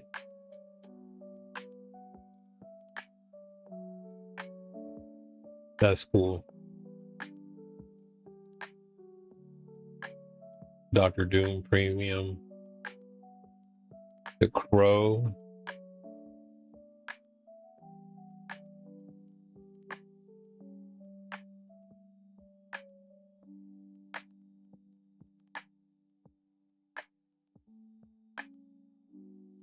I want more Star Wars Hot Toys, but I ain't gonna lie, man. The selection is kind of trash now because it's all like new trilogy Disney Star Wars stuff. They barely sell any like original trilogy shit. I know they're coming out with some of the Empire Strikes Back characters.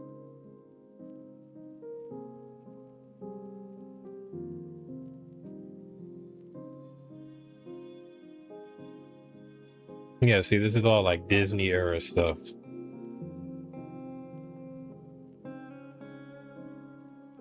Ain't a Luke or Han in sight, bruh.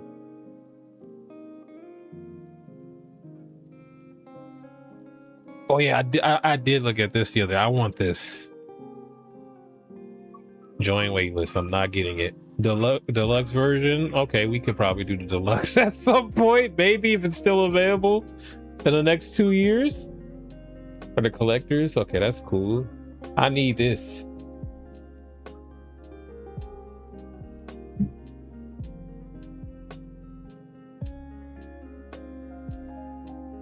I'm surprised they don't have her in like the little mech suit. They should have that. That'd be hard. I forgot what the actual thing is called.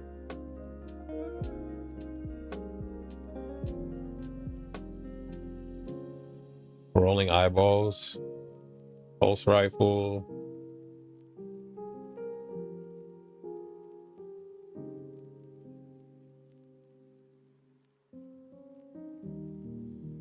Bro, this is so hard.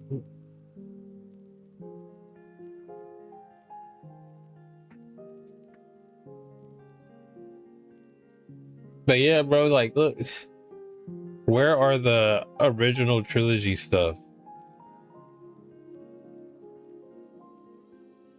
But a lot of it, though, I ain't gonna lie, a lot of them are on the waiting list. Sold out pretty much. Okay, this is Return of the Jedi fit right here. I didn't really like Han's Return of the Jedi fit, man. I missed Empire Strike Back stuff, the full sleeve. That's my favorite look. Bro, what is up with this refresh?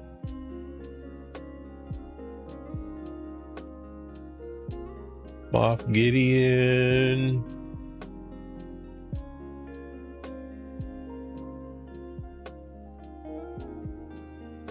Khalil.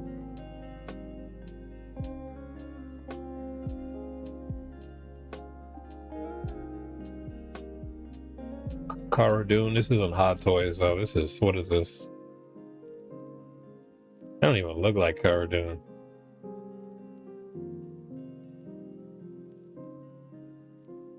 Not really a popular character, huh? Limited edition. Still in stock.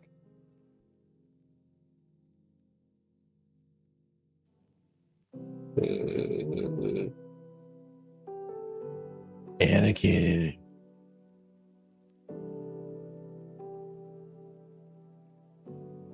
I thought they were sold out of this one. I saw people selling this one on eBay for 500. This is a new version. I think it had, okay, it did have the Sith eyes. I was just about to say that.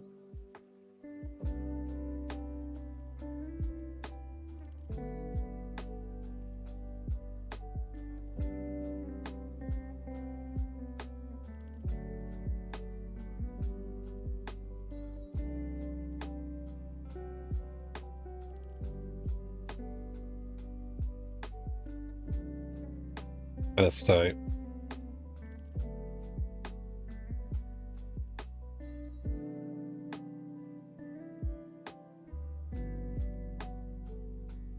Okay, yeah, they got plenty of Return of the Jedi stuff coming. So this is from Empire. Yeah, see this? I'd cop this.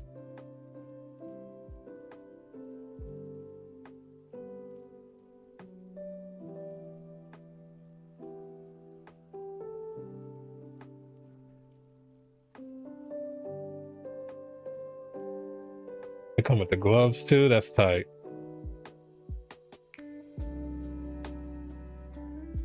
Now we need a matching Leia one. Do they have that? Please tell me they have it.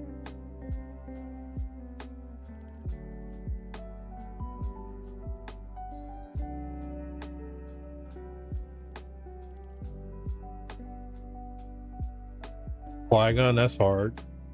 They got a Grand Admiral Thrawn.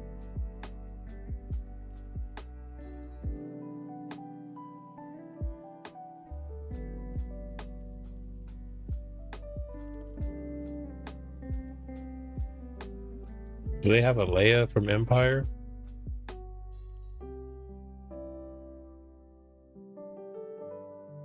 Oh, we got Leia from Jedi. No Leia from Empire. To match our Han Solo hot toy figure. What a bummer. I know they had one. It's probably gone now. Trash. Trash.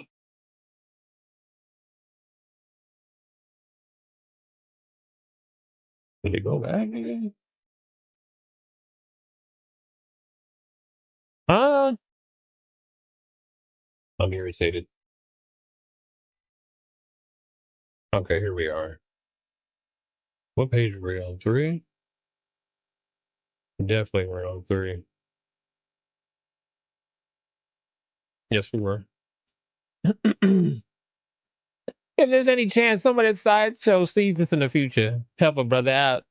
Send up some figs. I appreciate it. Y'all shit expensive. I can't afford it. Oh, they got Ezra? That looks kind of lame. I'm not gonna lie. I wouldn't get this. Who the fuck is this? Bro, this is Ezra Miller, bro. It's not Ezra Bridger.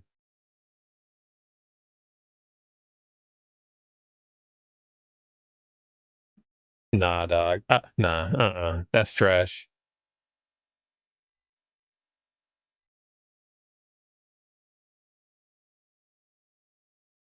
I hate how this shit refreshes. How it always like shoots up at the top. Oh, Dameron? No thanks.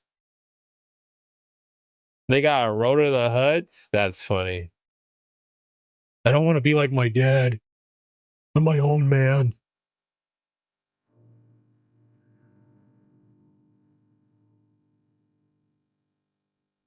Hot toys.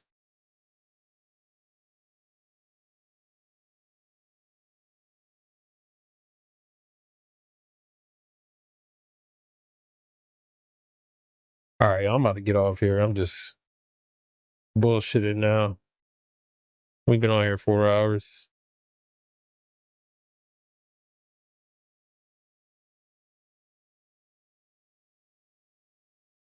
Yeah, the Star Wars selection really ain't it right now.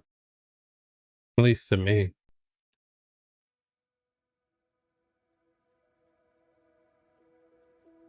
I don't think we're out of the hot toys section. Oh no, these are pictures of the okay. Never mind. His brother.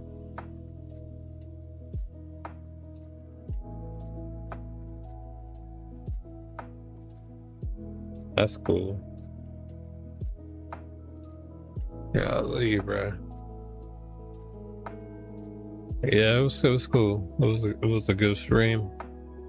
The longest Tuesday stream, and we had the least amount of story, but it ended up being the longest.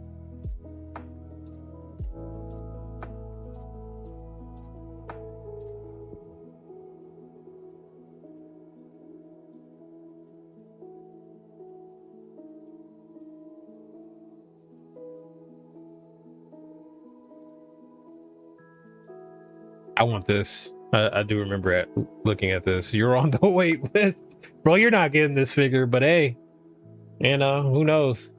Maybe I'll have the funds when I get on the that email. This is tight. I want this.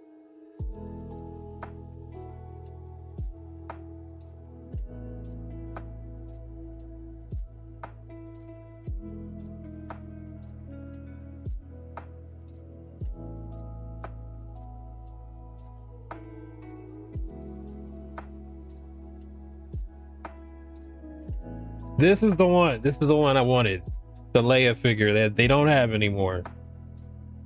Well, not specifically that one. They give the one with the where she has her coat on, where Han's seducing her inside the Falcon. Maybe that one. Maybe a figure with that fit on. That'd be dope.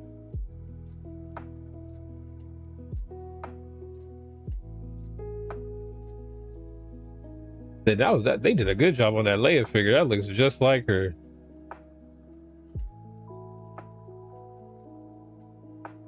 I hate being a brokey. I miss out on all the cool figs. They got Lando. I think Lando's still always available, You know how I go.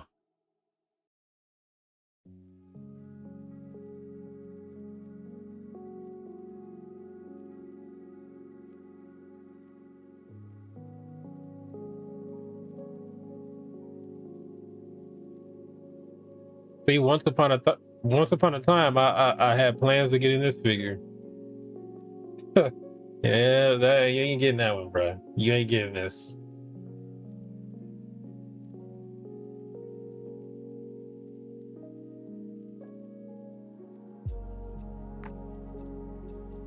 It's always good to work towards something, you know? To have aspirations. As long as we don't choke on them. Commander.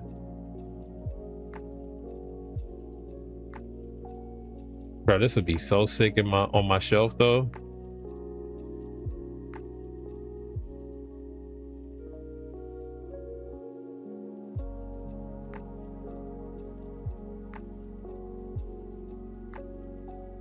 Oh, let's see. That's they just broke up. Oh, you played with a couple? Well, you played with a couple? That's funny. Well, I guess we're not playing the games anymore, guys. We're not playing games anymore because Allison cheated on me with my professor.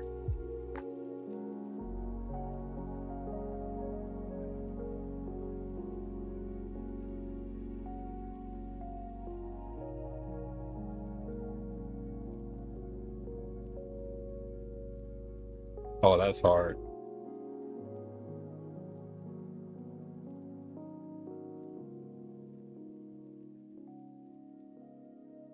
All right, y'all.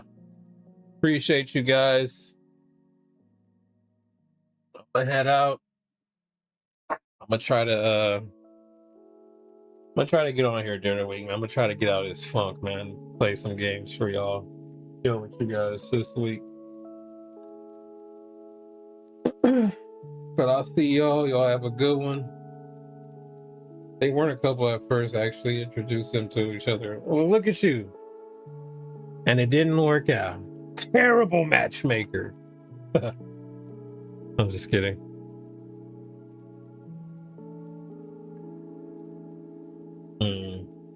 It'd be like that. Oh well. But all right, y'all.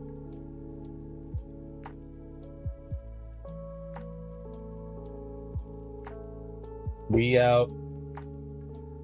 Reaper, Angela, everybody else tuned in. Appreciate you guys. Until next time, TheNegrolorian signed out. Peace.